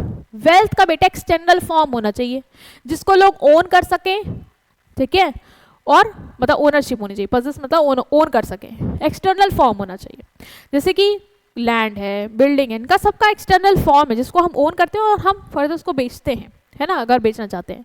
तो एक्सटर्नल फॉर्म होना चाहिए। इंटरनल फॉर्म है तो वो वेल्थ नहीं है। जैसे मेरी इंटेलिजेंस, मेरी ऑनेस्टी, पेट्रोटिज्म, मेरी देशभक्ति, ये इंटरनल एग्जिस्टेंस है, इसका ये अंदर है, ठीक है, इसका कोई एक्सटर्नल फॉर्म नहीं कि मैं इसको बेच सकती हूँ।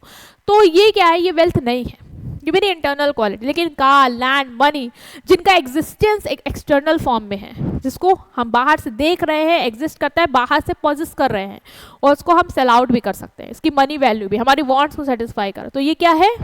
ये वेल्थ है। क्लियर?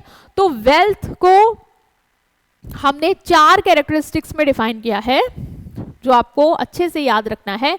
एक यूटिलिटी कि हमारी वांट्स को पूरा करता है, एक स्कैसिटी की जो वेल्थ होती है वो लिमिटेड इन सप्लाई होती है, ठीक है, एक ट्रांसफरेबिलिटी की वेल्थ को हम ट्रांसफर कर सकते हैं, एक externality that is external existence इसका होता है, ठीक है। सो ये था आपका वेल्थ का टॉपिक कि वेल्थ क्या होता है। अभी क्लियर होगा, सिर्फ पैसा ही नहीं होता बेटा, वो सारी चीजें जो तुम्हारी वांट्स को पूरा करती हैं, जिनको तुम ओन करते हो, जिनको तुम बेच सकते हो, ठीक है, जिनकी कोई वैल्यू है, वो क्या होती है? वेल्थ होती है। ठीक, एक्सटर्नल फॉर्म भी होना जरूरी है, ठीक है, तो वो क्या हो जाएगी? हो जाएगी वेल्थ। नेक्स्ट जो टर्मिनोलॉजी आपको समझनी है वो है welfare. What is welfare? Ma'am welfare मतलब हमें पता है मैम, ये तो हमें पता है। वेलफेयर मतलब मैम कल्याण, अगर किसी का हम वेलफेयर कर रहे हैं, किसी का हम वेलबींग कर रहे हैं, this is welfare, sorry ma'am, ये हम पढ़ के भी आ गए मैम। वहाँ पे आपने बोला था एडम्स जो है उन्होंने बताया था कि वेल्थ वेल्थ वेल्थ, उसके बाद जो आए थे उन्होंने बोला था कि नहीं वो it's welfare, economic study of welfare, wealth हो गया वेलफेयर नहीं हुआ तो कोई मतलब नहीं है। मैम हमें ये पता है, ये हम जानते हैं कि वेलफेयर मतलब कल्याण होता है, वेलबींग होता है, this we know. So yes, welfare मतलब यही होता है, लेकिन इकोनॉमिक्स में थोड़ा और स्पेसिफिक होगा, ये याद रखना। समझते हैं वेलफेयर मतलब क्या। तो welfare means well being of a person और सोसाइटी, ठीक है, एक पर्सन और सोसाइटी का क्या वेल बीइंग, मतलब अच्छे से रह रहे हैं, ठीक है, कोई दिक्कत नहीं है, कंफर्ट है, ओवरऑल हैप्पीनेस है, this is what this is welfare, है ना। Welfare refers to overall happiness, comfort and quality of life of people, this is what welfare, well being, comfort, happiness क्या है, वेलफेयर है। Clear? Okay okay. So welfare को हम दो term में बेटा क्लासिफाई करते हैं, ये तुम्हें याद रखना है इकोनॉमिक्स में। एक होता है तुम्हारा इकोनॉमिक वेलफेयर, एक होता है नॉन इकोनॉमिक वेलफेयर। मतलब क्या है बेटा, इकोनॉमिक वेलफेयर क्या होता है, ये वो वेलफेयर होता है that is a part of human welfare which can be measured in term of money. Economic है मतलब मनी के टर्म में मेजर कर सकते हैं, मतलब वो वेलफेयर जिसको हम मनी के टर्म में एक्सप्रेस कर सकते हैं, मनी के टर्म में मेजर कर सकते हैं, वो होता है मेरा इकोनॉमिक वेलफेयर। जैसे कि ये वेलफेयर को हम कैसे मेजर कर सकते हैं, देखो ये वेलफेयर कब होगा, कब हमारे में अच्छी सी वेलबींगनेस, कंफर्टेबल लाइफ, हैप्पीनेस, हम कहेंगे हम अच्छे से जी रहे हैं, खुशहाल हैं, वो तब होगा जब तो हम कहेंगे कि तुम्हारे अंदर, तुम्हारे पास क्या है, हायर इनकम है, तुम्हारे पास जो इनकम है जो तुम कमा रहे हो वो बहुत ज़्यादा है, तुम्हारे पास अच्छा रहने का घर है, तुम्हारे पास अच्छे कपड़े हैं, अच्छा खाना है, अच्छा हेल्थ केयर है, तुम्हारे पास बहुत बढ़िया जॉब है, तो हम ये कहेंगे कि तुम्हारा क्या है, इकोनॉमिक वेलफेयर हो रहा है। मतलब तुम्हारा वो वेलफेयर जिसको हम मनी के टर्म में मेजर कर सकते हैं इन सारे फैक्टर्स के थ्रू, उसे हम बोलते हैं इकोनॉमिक वेलफेयर। कितनी हो कि उनका तो लाइफस्टाइल बहुत अच्छा है, उनके तो बहुत पैसे कमाते हैं, बढ़िया लग्जरीज होटल्स में जाते हैं और अच्छे अच्छे कपड़े पहनते हैं, मतलब वो जो उनका वेलफेयर है बेटा, वो जो उनकी वेलबींग है ना, वो मनी के टर्म में एक्सप्रेस हो पा रही, तो इसलिए तुम उसको क्या बोलोगे, उसको बोलोगे इकोनॉमिक वेलफेयर। इसके बाद जो आता है वो होता है तुम्हारा नॉन इकोनॉमिक वेलफेयर, मतलब वो वेलफेयर जिसको तुम मनी के टर्म में एक्सप्रेस नहीं कर सकते, ठीक है, ये वो ह्यूमन वेलफेयर होता है जिसको हम मनी के टर्म में एक्सप्रेस नहीं कर सकते। ये डिपेंड करता है हमारे सोशल, मॉरल और इन्वायरमेंटल फैक्टर्स पे। जैसे तुम्हारे आसपास जहाँ तुम रह रहे हो वहाँ का वातावरण साफ है, क्लीन एनवायरनमेंट है, तो वहाँ तुम्हारा क्या हो रहा है, इकोनॉमिक वेलफेयर हो रहा है। लॉ एंड ऑर्डर अच्छे हैं, है ना, कोई किसी को ऐसे नहीं कि रास्ते में देख के बस अटैक करके मार के चला जाता है, नहीं है ऐसा, तो तुम्हारा नॉन इकोनॉमिक वेलफेयर है वहाँ पे। अच्छा, social relation, freedom, security, peace, happiness. जैसे देखो ना, क्लीन एनवायरनमेंट पे आते हैं ना, अब दिल्ली है, वहाँ पे लोगों का इकोनॉमिक वेलफेयर तो है, मतलब अच्छी इनकम कमा रहे हैं, है ना, बढ़िया लाइफस्टाइल है, कंफर्टेबल फूड है, क्लोथिंग सब अच्छा, मतलब सब चकाचक जो मनी के टर्म में एक्सप्रेस कर पा रहे हैं, वैसा वेलफेयर तो बढ़िया है। नॉन इकोनॉमिक वेलफेयर क्या उनका अच्छा है, जिसको मनी के टर्म में एक्सप्रेस नहीं, क्या वहाँ का इन्वायरमेंट अच्छा है, इस समय दिल्ली का पोल्यूशन कितना ज़्यादा है, क्या वो चीज़ है वहाँ पे, नहीं है, तो क्लीन एनवायरनमेंट नहीं, मतलब इकोनॉमिक वेलफेयर तो है उनका, लेकिन नॉन इकोनॉमिक वेलफेयर उनको नहीं मिल रहा है ना। अब जैसे पाकिस्तान में हम चले जाएं तो लॉ एंड ऑर्डर को देखें, वहाँ पे कितने खतरनाक है ना, उतना नहीं है फॉलो हो रहा है, तो उनका नॉन इकोनॉमिक वेलफेयर उतना अच्छा नहीं है। ठीक है बेटा, हो गया। आ जाओ 9 में आओ, कैपिटल पे आते हैं। कैपिटल क्या होता है, व्हाट इज कैपिटल। हम अकाउंट्स में भी कैपिटल पढ़ रहे हैं, सो हमें पता है इसके बारे में, इतना तो हम जानते हैं। हाँ, आप जान रहे हैं, तो बताइए कि कैपिटल क्या होता है। मैम कैपिटल मतलब मनी जो हम लोग लगाते हैं, पैसा, वो होगी कैपिटल। क्या इकोनॉमिक्स में इसका मतलब कुछ अलग है, तो हमें बताइए। तो यस, इकोनॉमिक्स में इसका मतलब थोड़ा और स्पेसिफिक है, that is capital is a part of wealth which is used for further production of income. बेटा कैपिटल वो वेल्थ का पार्ट है। वेल्थ मतलब anything that satisfy your want, that has value and that can B owned and sold, right, वो wealth है। तो उसी wealth का वो हिस्सा जो आप यूज करते हैं for further production of income, मतलब सिर्फ पैसा नहीं बेटा, तुम्हारी वेल्थ में तो लैंड भी आता था, है ना, मशीन्स भी आती थी, और अगर तुम लैंड और मशीन, फैक्ट्री, बिल्डिंग, इन सब को यूज करके फर्दर प्रोडक्शन कर रहे हो, जिससे तुम इनकम कमा रहे हो, तो वो क्या है? वो है तुम्हारी कैपिटल। तो कैपिटल मतलब वेल्थ का वो part, the part of wealth, wealth का वो हिस्सा जो हम यूज करते हैं for further production of income is called capital. ठीक है, अब देखो ना बेटा, जैसे वेल्थ का वो हिस्सा, जैसे वेल्थ तो तुम्हारा बेटा क्या है? घर है, घर है। तुम घर में रह रहे हो, तो क्या वो कैपिटल है? वो कैपिटल नहीं होगी, क्योंकि तुम उसको यूज करके कुछ इनकम नहीं कमा रहे हो। लेकिन अगर तुम उसी घर को किराए पे चढ़ा दो, तुम्हें इनकम आने लग जाए, तो वो तुम्हारा कैपिटल बन सकता है, बट अदरवाइज वो कैपिटल नहीं होगा। तो capital is a that part of wealth which is used for further production of income. Income के फर्दर प्रोडक्शन के लिए वेल्थ का जो हिस्सा हम यूज करते हैं उसे हम बोलते हैं कैपिटल। ठीक है, तो सिंपल मीनिंग है कैपिटल मतलब मैन मेड गुड्स और money that are used for producing other goods और फॉर अर्निंग फ्यूचर इनकम। जो हम यूज करते हैं बाकी गुड्स को प्रोड्यूस करने के लिए या इनकम को अर्न करने के लिए, वेल्थ का वो हिस्सा कहलाता है हमारा capital. So capital when wealth is used to produce more income it's called capital। देखो एग्जाम्पल दिए मैंने, जैसे तुम्हारी स्विंग मशीन है, घर में रखी है, पड़ी हुई है, ठीक है, तो ये वेल्थ तो है, मनी के टर्म में मेजर कर तुम कभी भी चाहो बेच सकते हो बेटा, तुम्हें सेटिस्फेक्शन मिल रहा है, तुमसे कपड़े सिल रहे हो। लेकिन अगर तुम इसी स्विंग मशीन को यूज करके है ना अपना बिजनेस सेटअप करो, वहां पे लोगों के कपड़े सिलो, उससे इनकम जनरेट करो, तो ये जो वेल्थ का पार्ट है ये तुम्हारा क्या बन जाएगा? ये बन जाएगा तुम्हारा कैपिटल, क्योंकि तुम्हें इनकम अर्न करने में, फर्दर चीजों को बनाने में हेल्प कर रहा है।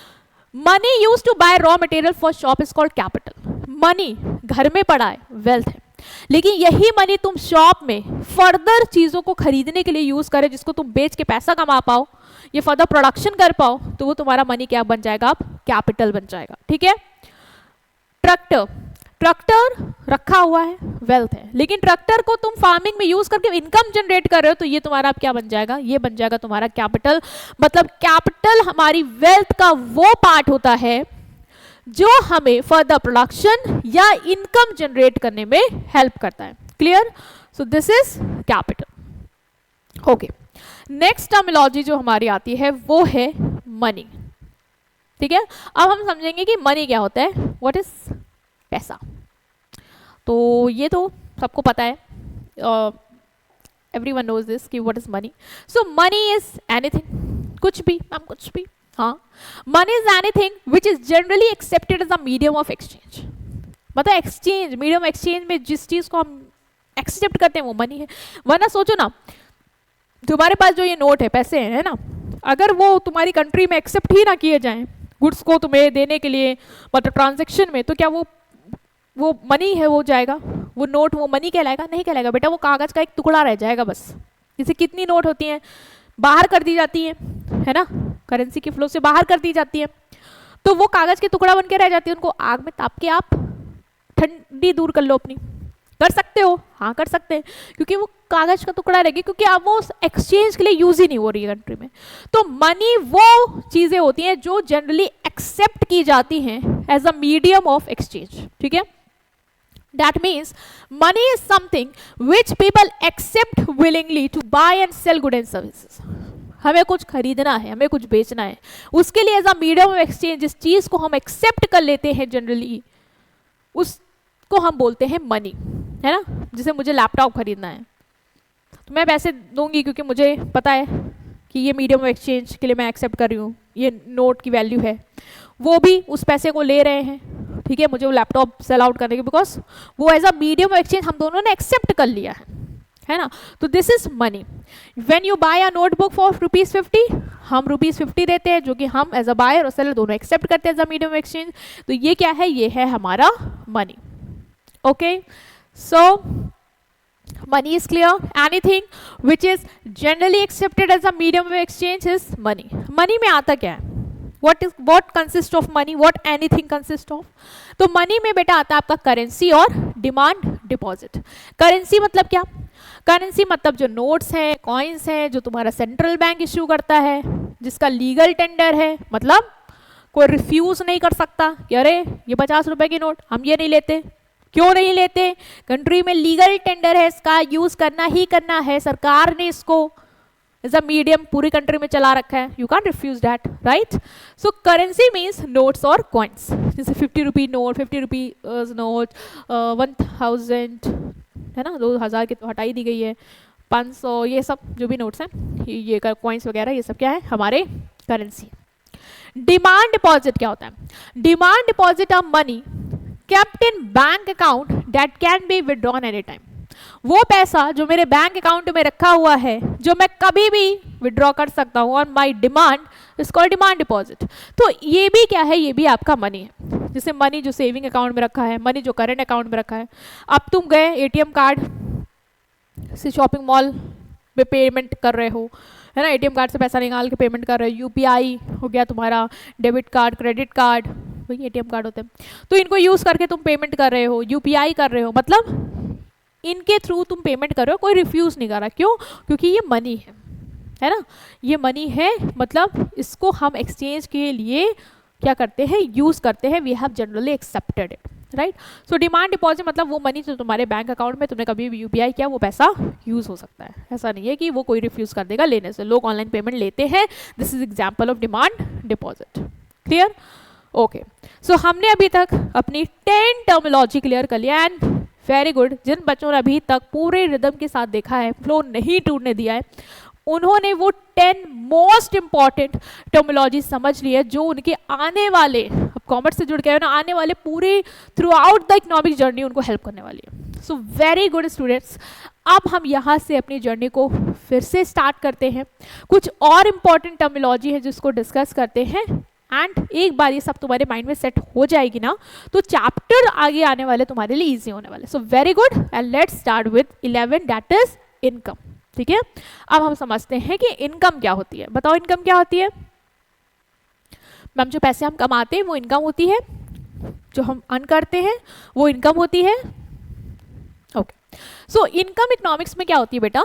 इकोनॉमिक्स में इनकम क्या होती है? मनी होती है, ठीक है, पैसा होता है। That a person or business receive in exchange for work done, goods and service provided और capital invested। बेटा यहाँ पे अपना इनकम जो है वो अलग अलग टर्म में भी हम बोल रहे हैं इकोनॉमिक्स में। मतलब ठीक है, तुम जॉब करते, तुम पैसा कमाते हो, वो तुम्हारी इनकम है, you are good, you are right. Business भी तो काम करता है, उससे भी वो पैसे कमाता है, वो भी क्या है, उसकी इनकम है। इन्वेस्टमेंट हम करते हैं, वहाँ से भी हम पैसा कमाते हैं, वो भी क्या है, हमारी इनकम है। तो इनकम वो मनी है जो बिजनेस और पर्सन रिसीव करता है in exchange for work done, जो उसने काम किया उसके बदले पे, जो उसने गुड्स बेचे उसके बदले पे, जो उसने सर्विस दी है उसके बदले पे, या अगर उनने कोई कैपिटल लगाई है उसके बदले पे भी अगर उन्हें कुछ मनी रिसीव होता है तो वो भी क्या है, उनकी इनकम है। ठीक है, जिसे income is equal to money receive for contribution in the economy. तुमने इकोनॉमी में जैसा भी कंट्रीब्यूशन किया है उसके बदले जो तुम्हें पैसा मिलता है वो तुम्हारी इनकम होती है। ठीक है, वो क्या होती है, आपकी इनकम होती है।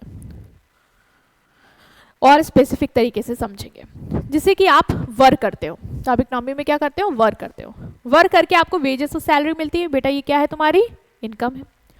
आप अपनी कैपिटल यूज करते हो, मैंने बताया ना, कैपिटल से भी हम पैसा जनरेट करते हैं, कैपिटल इन्वेस्ट करने से भी जो हमें मनी मिलता है वो भी हमारी इनकम है।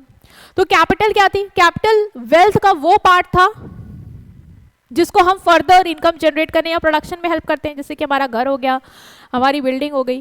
और मैंने बताया था तुम हाउस और शॉप को अगर रेंट पे देते हो तो उससे इनकम जनरेट करते हो, जो पैसा जनरेट करते हो उसको क्या बोलते हैं, इनकम। ठीक है, तो हाउस और शॉप को अगर तुमने रेंट पे उठाया तो उससे तुमने क्या किया, जनरेट किया, तुमने जनरेट किया जो पैसा, उसको हम क्या बोलेंगे, income in form of rent. इसके बाद अगर तुमने किसी को पैसा लेंट किया है, उधार दिया है ना, तुम्हारा ये जो मनी है उसको तुमने किसी को उधार दिया, उधार के बदले जो तुम्हें उससे इंटरेस्ट मिल रहा है, ये इंटरेस्ट भी क्या होगा, ये इंटरेस्ट भी तुम्हारी इनकम होगी। मतलब ये भी तुमने कमाया है, उस पैसे को लेंट आउट करके, उस पैसे को तुमने फर्दर यूज किया है पैसा कमाने के लिए, मतलब उस कैपिटल को तुमने लेंट आउट किया है, तो उससे तुम्हें क्या मिल रहा है, उससे तुम्हें इंटरेस्ट मिल रहा है, ये भी तुम्हारी क्या है, इनकम है।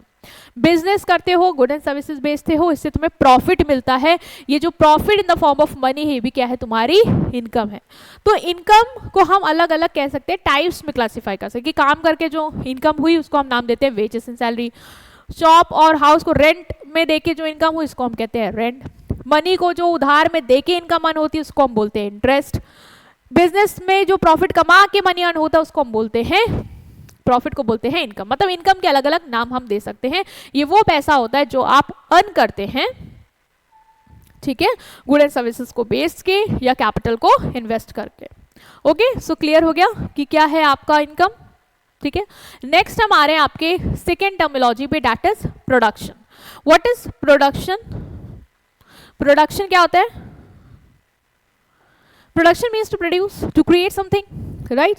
So production means the process of creating goods and services by using human efforts to satisfy human wants. बेटा जब humans के efforts को use करके हम कुछ good and services को क्या करते हैं, create करते हैं, जिससे हम humans की wants को पूरा कर पाए, तो वो क्या होता है, वो जो process होता है वो process कहलाता है मेरा production, ठीक है। तो production मतलब process, उस प्रोसेस जिसके थ्रू हम क्या करते हैं, गुड एंड सर्विसेज को बनाते हैं। उन गुड एंड सर्विसेज को बनाने के लिए ऑफ कोर्स हमें लोग लगेंगे, ह्यूमंस लगेंगे, उनके एफर्ट्स के थ्रू, ताकि हम क्या कर पाएं, उन गुड एंड सर्विसेज को बेच के ह्यूमंस की वांट्स को फुलफिल कर पाएं। So this process is called production. In economics production also means creation of utility. Utility का क्रिएशन भी प्रोडक्शन होता है, क्योंकि तुम बेटा प्रोडक्शन से कर क्या रहे हो, गुड एंड सर्विसेज बना रहे हो। वो गुड एंड सर्विसेज क्या कर रहे हैं, ह्यूमन की वांट्स को पूरा कर रहे हैं। मतलब उनके अंदर कैपेसिटी है कि वो ह्यूमन्स वांट को क्या कर सकते हैं, सेटिस्फाई कर सकते हैं। इसका मतलब तुम क्या क्रिएट कर रहे हो, यूटिलिटी क्रिएट कर रहे हो, simple. So production is the process of creating good and services by using human efforts to satisfy human wants, ठीक है। तो ये हो गया मेरा प्रोडक्शन। देखो, production is not creating something out of nothing. बहुत लोग को लगता है किसी भी चीज से कुछ भी बना दिया मतलब प्रोडक्शन कर दिया। नहीं बेटा, किसी भी चीज से कुछ भी बना देने का मतलब प्रोडक्शन नहीं होता है। It is transforming existing material into useful good. जो आपके पास एग्जिस्टिंग मटेरियल है आप उसको ही ट्रांसफॉर्म करते हो यूजफुल गुड्स में। मतलब कुछ भी नहीं बनाना, आपको ऐसा गुड्स बनाना है जो यूजफुल हो, जो किसी की वांट्स को पूरा करने की कैपेसिटी रखता हो। दूसरा, आपको जो मटेरियल एग्जिस्टेंस में है उनको यूज करना है, ठीक है, कुछ क्रिएट करने के लिए ह्यूमन एफर्ट्स को यूज करके। तो production means changing what already exist into something useful with human efforts. ऐसा नहीं कि आपने हवा में कुछ भी बना दिया, कुछ है नहीं और उससे मैंने कुछ बना दिया इमेजिनेशन, नहीं। जो एग्जिस्ट कर रहा है मटेरियल उसको यूज करके, उसको कन्वर्ट करके आपको कुछ यूजफुल क्रिएट करना है, तो ही हम कहेंगे कि आपने प्रोडक्शन किया है, ठीक है। जैसे वुड है, लकड़ी है, ये एग्जिस्ट कर रहा है, आपने इसको यूज करके फर्नीचर बनाया, ठीक है। तो ये क्या है, ये कहलाएगा आपका पूरा प्रोसेस प्रोडक्शन। कि वुड था, वुड, मड, टूल, एक्सेट्रा, ये सब एग्जिस्टिंग मटेरियल थे, इनको यूज़ करके मैंने ह्यूमन एफर्ट्स लगाएं, मतलब ये मटेरियल यूज़ किया, ऐसे तो बन नहीं जाएगा, ह्यूमन एफर्ट्स पुट होंगे, उन्होंने उस पर प्रोसेसिंग करी, ठीक है, ट्रांसफॉर्म किया उसको, और एक आउटपुट निकल के आया, that is chair, table, pot, जो भी है, जो कि यूज़ कर सकता है एक पर्सन अपनी वांट्स को फुलफिल करने के लिए। तो इस प्रोसेस को हम पूरा क्या बोलेंगे, प्रोडक्शन। तो production means changing what already exist into something useful, ठीक है। सो दिस इज प्रोडक्शन, जो कि आपको याद रखना है कि प्रोडक्शन क्या होता है, क्रिएट करना गुड एंड सर्विसेज को that can satisfy human wants with the help of human efforts. और कुछ भी नहीं क्रिएट करना है, जो एग्जिस्टिंग मटेरियल है उसको यूज करके कुछ यूजफुल क्रिएट करना है, ठीक। ओके, नेक्स्ट टर्मिनोलॉजी जो आपकी आती है वो है आपकी थर्ड, इसी से ही related, that is factors of production. क्या है, फैक्टर्स ऑफ प्रोडक्शन। बेटा ये जो प्रोडक्शन हो रहा था ना, जहाँ पे हमने बोला था कि हम क्या कर रहे हैं, ट्रांसफॉर्म कर रहे हैं, जो इनपुट है उस पर हम ह्यूमन एफर्ट्स को लगा के उसको आउटपुट में कन्वर्ट कर रहे हैं, ये जो पूरा प्रोसेस है ये क्या है, मेरा प्रोडक्शन। अब इस प्रोडक्शन में बहुत सारी चीज़ें होती हैं जो हमें क्या करती हैं, हेल्प करती हैं, जिन्हें हम बोलते हैं फैक्टर्स, जिन्हें हम क्या बोलते हैं, फैक्टर्स। तो क्या होते हैं वो factors, what is factors of production? So factors of production are the basic resources that are required to produce goods and services.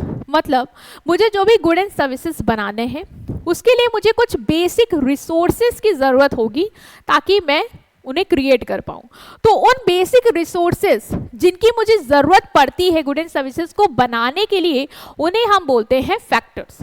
So factors of production are the basic resources that are required to produce good and services. Without these factor, production is not possible. भाई, production करने के लिए तुम्हें कुछ basic resources चाहिए होंगे, ठीक है, अगर ये रिसोर्स नहीं होंगे तो तुम प्रोडक्शन कर ही नहीं सकते हो। ठीक है, तो ये कौन से बेसिक रिसोर्सेज मैम जिसके बिना हम प्रोडक्शन कर ही नहीं सकते हैं? पहला है बेटा लैंड, जमीन नहीं होगी। अच्छा, इकोनॉमिक्स में लैंड का मतलब भी अलग होता है। तुम्हें लग रहा होगा लैंड मतलब सिर्फ जमीन ना, सिर्फ जमीन नहीं, बेसिक सिर्फ जमीन नहीं, जमीन के अपार भी चीजें आएंगे। वो क्या आएगा मैं भी बताती हूँ। तो लैंड मतलब सारे फ्री गिफ्ट्स नेचर के जो हमें प्रोडक्शन में हेल्प करते हैं, सारे फ्री गिफ्ट्स, मतलब लैंड हो गया, एयर हो गया, नेचुरल रिसोर्सेज हो गए, वो सारे फ्री गिफ्ट्स जो तुम्हें नेचर से मिलते हैं, जो तुम्हें प्रोडक्शन में हेल्प करते हैं, वो होते हैं लैंड। अगर नेचर के गिफ्ट्स नहीं होंगे, लाइक वाटर नहीं होगा, एयर नहीं होगा, ठीक है, लैंड नहीं होगा, बेसिकली लैंड वही है, सब कुछ इंक्लूड कर रहा है ये। अब ज़मीन हो गई, ठीक है, बेसिक सरफेस हो गया, ज़मीन को मैं बोली सरफेस हो गया, नेचुरल रिसोर्सेज हो गए, एयर हो गई, सनलाइट हो गई, ये सब नहीं होगा तो क्या प्रोडक्शन पॉसिबल है? नहीं पॉसिबल है। तो लैंड के बिना नहीं है। तो लैंड क्या है? मेरा फैक्टर है एक। तो लैंड, जैसे मुझे फार्मिंग के लिए लैंड चाहिए, पानी चाहिए, फॉरेस्ट, मिनरल, ये सब चाहिए, इसके बिना तो चीज़ें हो ही नहीं सकती हैं। तो लैंड मेरा इंपॉर्टेंट फैक्टर है, ठीक है, land where factories are build. So ये हो गया मेरा क्या, पहला फैक्टर, दैट इज लैंड। दूसरा बेसिक रिसोर्स जो मुझे चाहिए होगा वो है लेबर। लेबर के बिना क्या पॉसिबल है? मान लो लैंड है, रिसोर्सेज हैं, ज़मीन है, सब कुछ है, बट अगर लोग ही नहीं होंगे जो उस पर काम करेंगे, चीज़ों पे, उन रिसोर्सेज को कन्वर्ट करेंगे, तो क्या चीज़ें पॉसिबल है बन पाना? प्रोडक्शन पॉसिबल है? नहीं। So labour basically human efforts, चाहे वो फिजिकल हो या मेंटल हो, जो प्रोडक्शन में यूज़ होता है। जैसे farmer working in field, factory worker, teacher, doctor, lawyer, ये सब क्या है? ये सब लेबर है। मीन्स ये सब अपना एफर्ट्स डालते हैं ताकि हम चीज़ों को क्रिएट कर पाएँ। तो बिना लेबर के चीज़ें पॉसिबल है, चाहे वो मेंटल एफर्ट्स हो, चाहे वो फिजिकल एफर्ट्स हो, ठीक है। लेबर बेसिकली ह्यूमन के एफर्ट्स, चाहे वो फिजिकल हो चाहे मेंटल हो। अभी कोई भी तुम प्रोजेक्ट बनाते हो, ठीक है, अगर तुम कोई भी बिल्डिंग भी बना रहे हो, वहाँ पे दिमाग भी लग रहा होगा और फिजिकल एक्टिविटीज़ परफॉर्म करने के लिए हमारा लेबर भी लग रहा होगा। तो हमें इनके बिना क्या प्रोडक्शन पॉसिबल है? नहीं पॉसिबल है। दोनों चीज़ें हमें चाहिए होंगी, प्लानिंग के लिए चाहिए होंगी और काम के लिए चाहिए होंगी, बिना उनके एफर्ट्स की चीज़ें नहीं पॉसिबल है। So this is also important for production, ठीक है। इसके अलावा जो बेसिक रिसोर्स है वो है कैपिटल। कैपिटल मतलब वो सारे गुड्स जो हमें फर्दर गुड्स को प्रोड्यूस करने में हेल्प करेंगे, like machine, tools, factory building, ठीक है। तो क्या कैपिटल के बिना हम प्रोडक्शन कर सकते हैं? नहीं, मनी नहीं होगा, मशीन नहीं होंगी, टूल्स नहीं होंगे, तो फर्दर चीज़ें पॉसिबल नहीं है। तो कैपिटल वो सारे मैनमेड गुड्स जो हमें फर्दर गुड्स को प्रोड्यूस करने में हेल्प करते हैं, और बिना कैपिटल के ना हम चीज़ें नहीं कर पाएंगे, क्योंकि लेबर को भी भाई इन रिसोर्सेज की ज़रूरत होगी ताकि वो प्रोड्यूस कर पाएँ, अदरवाइज तो पॉसिबल नहीं है। इसके अलावा जो बेसिक रिसोर्स हमें चाहिए होता है प्रोडक्शन के लिए वो है एंटरप्रेन्योर। एंटरप्रेन्योर बेसिकली वो पर्सन होता है जो लैंड को, लेबर को, कैपिटल को, इन सबको ऑर्गेनाइज करता है और रिस्क लेता है। मतलब एक पर्सन भी तो चाहिए होगा जो कैपिटल अरेंज करेगा, जो ये मशीन लाएगा, जो लेबर ऑर्गेनाइज करेगा, लेबर को हायर करेगा, है ना, पैसा लगाएगा, डिसीजन मेकिंग करेगा। बिना उसके क्या प्रोडक्शन पॉसिबल है? नहीं पॉसिबल है। जैसे फैक्ट्री का owner, startup founder, businessman, planning, production, तो बिना एंटरप्रेन्योर के, बिना उसके डिसीजन के, बिना उसके रिस्क टेकिंग के, बिना उसके दिमाग के, बिना उसके ऑर्गेनाइजेशन स्किल के प्रोडक्शन पॉसिबल नहीं है। तो ये भी हमारा एक चौथा बेसिक रिसोर्स है जो हमें प्रोडक्शन के लिए चाहिए होगा। इसीलिए हम बोलते हैं इन सबको फैक्टर्स ऑफ प्रोडक्शन, मतलब वो रिसोर्सेज जिनके बिना गुड्स एंड सर्विसेज का प्रोडक्शन क्या है? पॉसिबल नहीं है, ठीक है। तो कितने फैक्टर्स हमने पढ़ लिए अभी तक? हमने पढ़ा लैंड, लेबर, कैपिटल और एंटरप्रेन्योर, और इन सब के बिना हमारा प्रोडक्शन, देखो ये प्रोडक्शन सेटअप है, इन सब के बिना ये पॉसिबल नहीं है। तुम्हारे पास कैपिटल है, तुम्हारे पास मशीन है, मटेरियल है, सब कुछ है, लेबर ही नहीं होगा जो उस पर काम करेगा तो चीज़ें ही नहीं होगी, ठीक है। लेबर की भी ज़रूरत है, लेबर है मान लो, कैपिटल है तो कोई मतलब नहीं है, ठीक है। लैंड नहीं है तो क्या ये लोग हवा में बनाएंगे? कुछ नहीं। एंटरप्रेन्योर नहीं होगा जो उनको ऑर्गेनाइज नहीं करेगा तो क्या चीज़ें पॉसिबल है? नहीं। तो इन सबकी ज़रूरत होती है और तभी हमारा प्रोडक्शन हो पाता है। इसीलिए हम इन बेसिक रिसोर्सेज को, इंपॉर्टेंट रिसोर्सेज को क्या बोलते हैं? फैक्टर्स ऑफ प्रोडक्शन, ठीक है। ओके, नेक्स्ट टर्मिनोलॉजी जो हमारी है वो है मार्केट। मार्केट वर्ड भी आप बार बार सुनोगे, और आपको क्या लगता है बेटा मार्केट क्या होती है? मैम मार्केट मतलब हमारे आसपास की जो मार्केट लगी रहती है जहाँ पे सब्जी वब्जी बिकती रहती है, कपड़े वपड़े, मतलब एक ऐसी ऑर्गेनाइज प्लेस जहाँ पे बायर सेलर मिल लेता, वही फिजिकल प्लेस मार्केट। सिंपल, ऐसा नहीं है। मार्केट से वो फिजिकल प्लेस तक लिमिटेड नहीं है। Market is more specific. कैसे? So market in economics refers to a system by which buyer and seller establish contact with each other। बेटा सिर्फ सिस्टम बोला है, ऐसा सिस्टम जिसके थ्रू बायर और सेलर एक दूसरे के साथ कॉन्टैक्ट स्टैब्लिश कर सकते हैं, चाहे वो डायरेक्टली करे चाहे वो इनडायरेक्टली करे। कमोडिटी की परचेस एंड सेल के लिए वो होता है मेरा मार्केट। इसने कहीं भी ये नहीं बोला कि physical place, market is a physical place जहाँ पे बायर और सेलर एक दूसरे से मिलते हैं, कॉन्टैक्ट मेंटेन करते हैं और गुड एंड सर्विसेज को बाय एंड सेल करते हैं, नहीं बोला है। इसने बोला है मार्केट क्या है, मार्केट एक सिस्टम है जहाँ पे बायर और सेलर एक दूसरे के साथ क्या कर रहे हैं, कॉन्टैक्ट स्टैब्लिश कर रहे हैं, ठीक है, चाहे वो डायरेक्ट करे चाहे वो इनडायरेक्ट करे। अभी मैं समझाऊंगी कि डायरेक्ट और इनडायरेक्ट का मतलब क्या है यहाँ पे, ठीक है। किस लिए स्टैब्लिश कर रहे हैं कॉन्टैक्ट, भाई किसी को बेचना है किसी को खरीदना है इसीलिए कर रहे हैं, है ना। डायरेक्ट इनडायरेक्ट का मतलब क्या है, डायरेक्ट मतलब क्या, डायरेक्ट मतलब तो आप फिजिकल प्लेस में जाके डायरेक्टली सामान को बेच खरीद सकते हो, वहाँ पे डायरेक्ट कांटेक्ट बना सकते हो शॉपकीपर के साथ, जो कि आप करते हो आसपास की मार्केट में जाके। इनडायरेक्ट मतलब क्या, सेलर तुम्हारे सामने नहीं है, देन टू तुम्हारा उससे कांटेक्ट मेंटेन हो रहा है with the help of intermediaries like Amazon, Flipkart, इन सारी वेबसाइट के थ्रू तुम सेलर से चीजें क्या कर पा रहे हो, बाय और सेल कर पा रहे हो, खरीद पा रहे हो। सो this is what, this is a market, this is also a market. तो मार्केट में डायरेक्ट कनेक्शन और इनडायरेक्ट कनेक्शन मतलब कि जो फिजिकल सेटअप और जो ऑनलाइन सेटअप है दोनों आता है, जिसके थ्रू बायर और सेलर एक दूसरे के साथ क्या करते हैं, एक दूसरे के साथ कांटेक्ट करते हैं, ओके, ताकि वो बॉन्ड्स को सेटिस्फाई कर पाए, वो बेच पाए, वो खरीद पाए, ओके। तो market does not necessary means physical place, पहला पॉइंट क्लियर रखो, फिजिकल प्लेस जरूरी नहीं है, ऑनलाइन भी मार्केट होती है, ठीक है। Presence of both buyer and seller is essential, market है तो भाई बायर और सेलर दोनों होने जरूरी है, एक बेचने वाला ही है तो मतलब नहीं है, खरीदने वाला भी होगा बेचने वाला भी होगा, है ना। Buyer and seller may contact face to face और थ्रू फोन, इंटरनेट और मिडलमैन। बायर और सेलर जो है वो एक दूसरे से फेस टू फेस भी कॉन्टैक्ट कर सकते हैं, है ना, फोन के थ्रू कर सकते हैं, भाई फिजिकल मार्केट में नहीं गए हो तुम तो आप अपने फोन के थ्रू ऑनलाइन चीजों को चेकआउट कर रहे हो, खरीद रहे हो, है ना। Buying and selling must be done according to socially accepted rule, भाई जो सोशली एक्सेप्टेड रूल्स हैं, जो नॉर्म्स हैं, उनको फॉलो करके आपको क्या करना है, खरीदना बेचना है। लाइक सेलर को धोखाधड़ी नहीं करनी है, चोरी चकारी नहीं करनी है, बायर को भी फ्रॉड नहीं करना है कि सेलर का पैसा मार दिया ये वो। तो जो सोशली एक्सेप्टेड नॉर्म्स हैं उनको फॉलो करके हमें क्या करना होता है, हमें खरीदना और बेचना होता है। So this is market and this is the features of market, clear है। तो सिर्फ फिजिकल प्लेस नहीं है, ऑनलाइन प्लेस भी को भी हम इंक्लूड करेंगे, है ना। ओके, नेक्स्ट जो टर्मिनोलॉजी है आपकी वो है कंजम्पशन।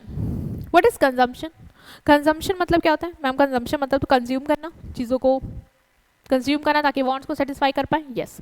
तो consumption means using good and services to satisfy human wants, अपनी वांट्स को सेटिस्फाई करने के लिए गुड एंड सर्विसेज को यूज करना कंजम्पशन होता है। बर्गर को खा रहे हो क्यों, ताकि मुझे सेटिस्फेक्शन मिल पाए।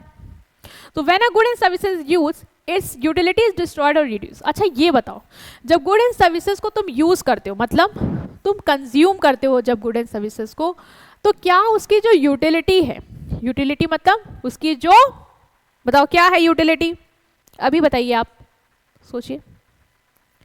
Yes, utility means want satisfying capacity of good and services.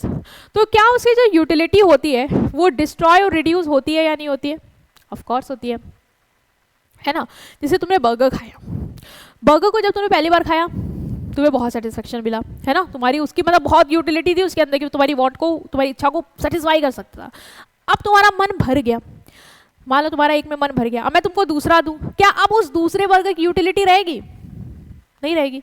मतलब उस पहले वर्कर्स के थ्रू ही जो मेरी यूटिलिटी थी, उसके अंदर जो कैपेसिटी थी मेरी वांट को सेटिस्फाई करने की, वो अब रिड्यूस हो गई, वो डिस्ट्रॉय हो गई है, मतलब दूसरा आके उसको नहीं सेटिस्फाई करेगा। तो यूटिलिटी इज डिस्ट्रॉयड हो जाती है या रिड्यूस हो जाती है। तुमने कंज्यूम कर लिया, उसकी जो तुम्हारी उसके अंदर जो क्षमता थी तुम्हारी वांट को सेटिस्फाई करने की, उसने सेटिस्फाई कर दिया, नाउ इट्स डिस्ट्रॉयड, ठीक है, नाउ इट्स रिड्यूस और डिस्ट्रॉयड। तो कंजम्पशन इन्वॉल्व डिस्ट्रक्शन और रिडक्शन ऑफ यूटिलिटी। कुछ फीचर्स हैं, पहला पॉइंट याद रखना कि कंजम्पशन में बेटा क्या होता है, जो तुम्हारी यूटिलिटी होती है, ठीक है, गुड्स की, वो डिस्ट्रॉय या रिड्यूस हो जाती है। जैसे when goods are consume the usefulness are destroyed और reduce. Eating food utility destroyed, using pen utility reduce.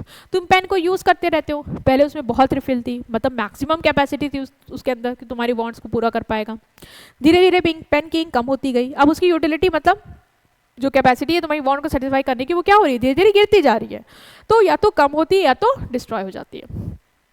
Consumption is the use of utility created by production. Consumption में क्या होता है, जो प्रोडक्शन यूटिलिटी क्रिएट करता है उसका यूज होता है। ठीक है, यूटिलिटी देखो बेटा प्रोडक्शन में क्रिएट होती है। जब हम गुड एंड सर्विसेज बनाते हैं तो उसके अंदर वो कैपेसिटी डालते हैं कि वो वांट को सेटिस्फाई कर पाए। तो प्रोडक्शन यूटिलिटी को क्रिएट करता है और कंजम्पशन यूटिलिटी को डिस्ट्रॉय करता है। Satisfaction of human want is essential. अगर कमोडिटी डिस्ट्रॉय हो गई मतलब खत्म हो गई, लेकिन तुम्हारी वांट को उसने सेटिस्फाई नहीं किया, ठीक है, तो हम कहेंगे कि ये कंजम्पशन नहीं है। कंजम्पशन का मतलब बेटा क्या है, गुड एंड सर्विसेज का यूज करना ताकि तुम्हारी वांट्स को पूरा कर पाए। अगर वो तुम्हारी वांट्स को पूरा नहीं कर रहा है, ठीक है, और उसकी यूटिलिटी मतलब वो खत्म भी हो गया, वो डिस्ट्रॉय भी हो गया, कमोडिटी खत्म हो गया बिना तुम्हारी सेटिस्फेक्शन को तुमको पहुंचाए, तो वो कंजम्पशन है। जैसे कार और टीवी है, वो फायर में जल गई, ठीक है, तो वो कंजम्पशन नहीं है। अगर गुड डिस्ट्रॉय हो गए नेचुरल कैलेमिटीज के थ्रू, तो वो कंजम्पशन नहीं है। कंजम्पशन तभी होगा जब तुम उन गुड्स को यूज करके अपने आप को सेटिस्फाई कर पाओ। अगर तुम सेटिस्फाई नहीं कर पा रहे हो, वो पहले डिस्ट्रॉय हो गए, तो वो कंजम्पशन नहीं है, वो उसको हम कहेंगे वो कंजम्पशन नहीं है। ये नहीं कि डिस्ट्रॉय हो गए तो मैम हमने कंज्यूम कर लिया, नहीं। टाइम गैप इन कंजम्पशन, समय का गैप होता है कंजम्पशन, मतलब सर्विस और गुड्स के पर्सपेक्टिव पे हम कहते हैं कि टाइम गैप होता है कंजम्पशन में। देखो कैसे होता है, जैसे सर्विस है उसमें क्या होता है, production and consumption take place simultaneously. जैसे जैसे प्रोडक्शन हो रहा है वैसे वैसे कंजम्पशन हो रहा है। जैसे तुम बाबा के पास गए हेयर कट की सर्विस लेने, जैसे जैसे वो बाल काटता जा रहा है मतलब प्रोडक्शन करता जा रहा है अपनी सर्विस का, वैसे वैसे तुम उसको कंज्यूम करते जा रहे हो, वैसे तुम्हारे बाल कटते जा रहे हैं, तुम्हें सेटिस्फेक्शन मिलता जा रहा है। गुड्स में क्या होता है बेटा, इसका अलग होता है। यहाँ पे टाइम गैप होता है, पहले गुड्स बनेंगे उसके बाद तुम उसको कंज्यूम करोगे, है ना। ऐसा नहीं कि साथ साथ बन रहा है साथ साथ कंज्यूम हो रहा है, नहीं, साथ साथ नहीं हो रहा है, पहले बनेगा फिर कंज्यूम होगा, तो टाइम गैप होता है। उसमें टाइम गैप नहीं होता, साथ साथ चलता है, इसमें टाइम गैप होता है, ठीक। Consumption is the beginning and end of human activity. Human activity शुरू कब से होती है, जब हमारे अंदर कोई इच्छा होती है कि हमें कुछ चाहिए ताकि हम उसको कंज्यूम करके अपनी वांट्स को सेटिस्फाई कर पाएँ।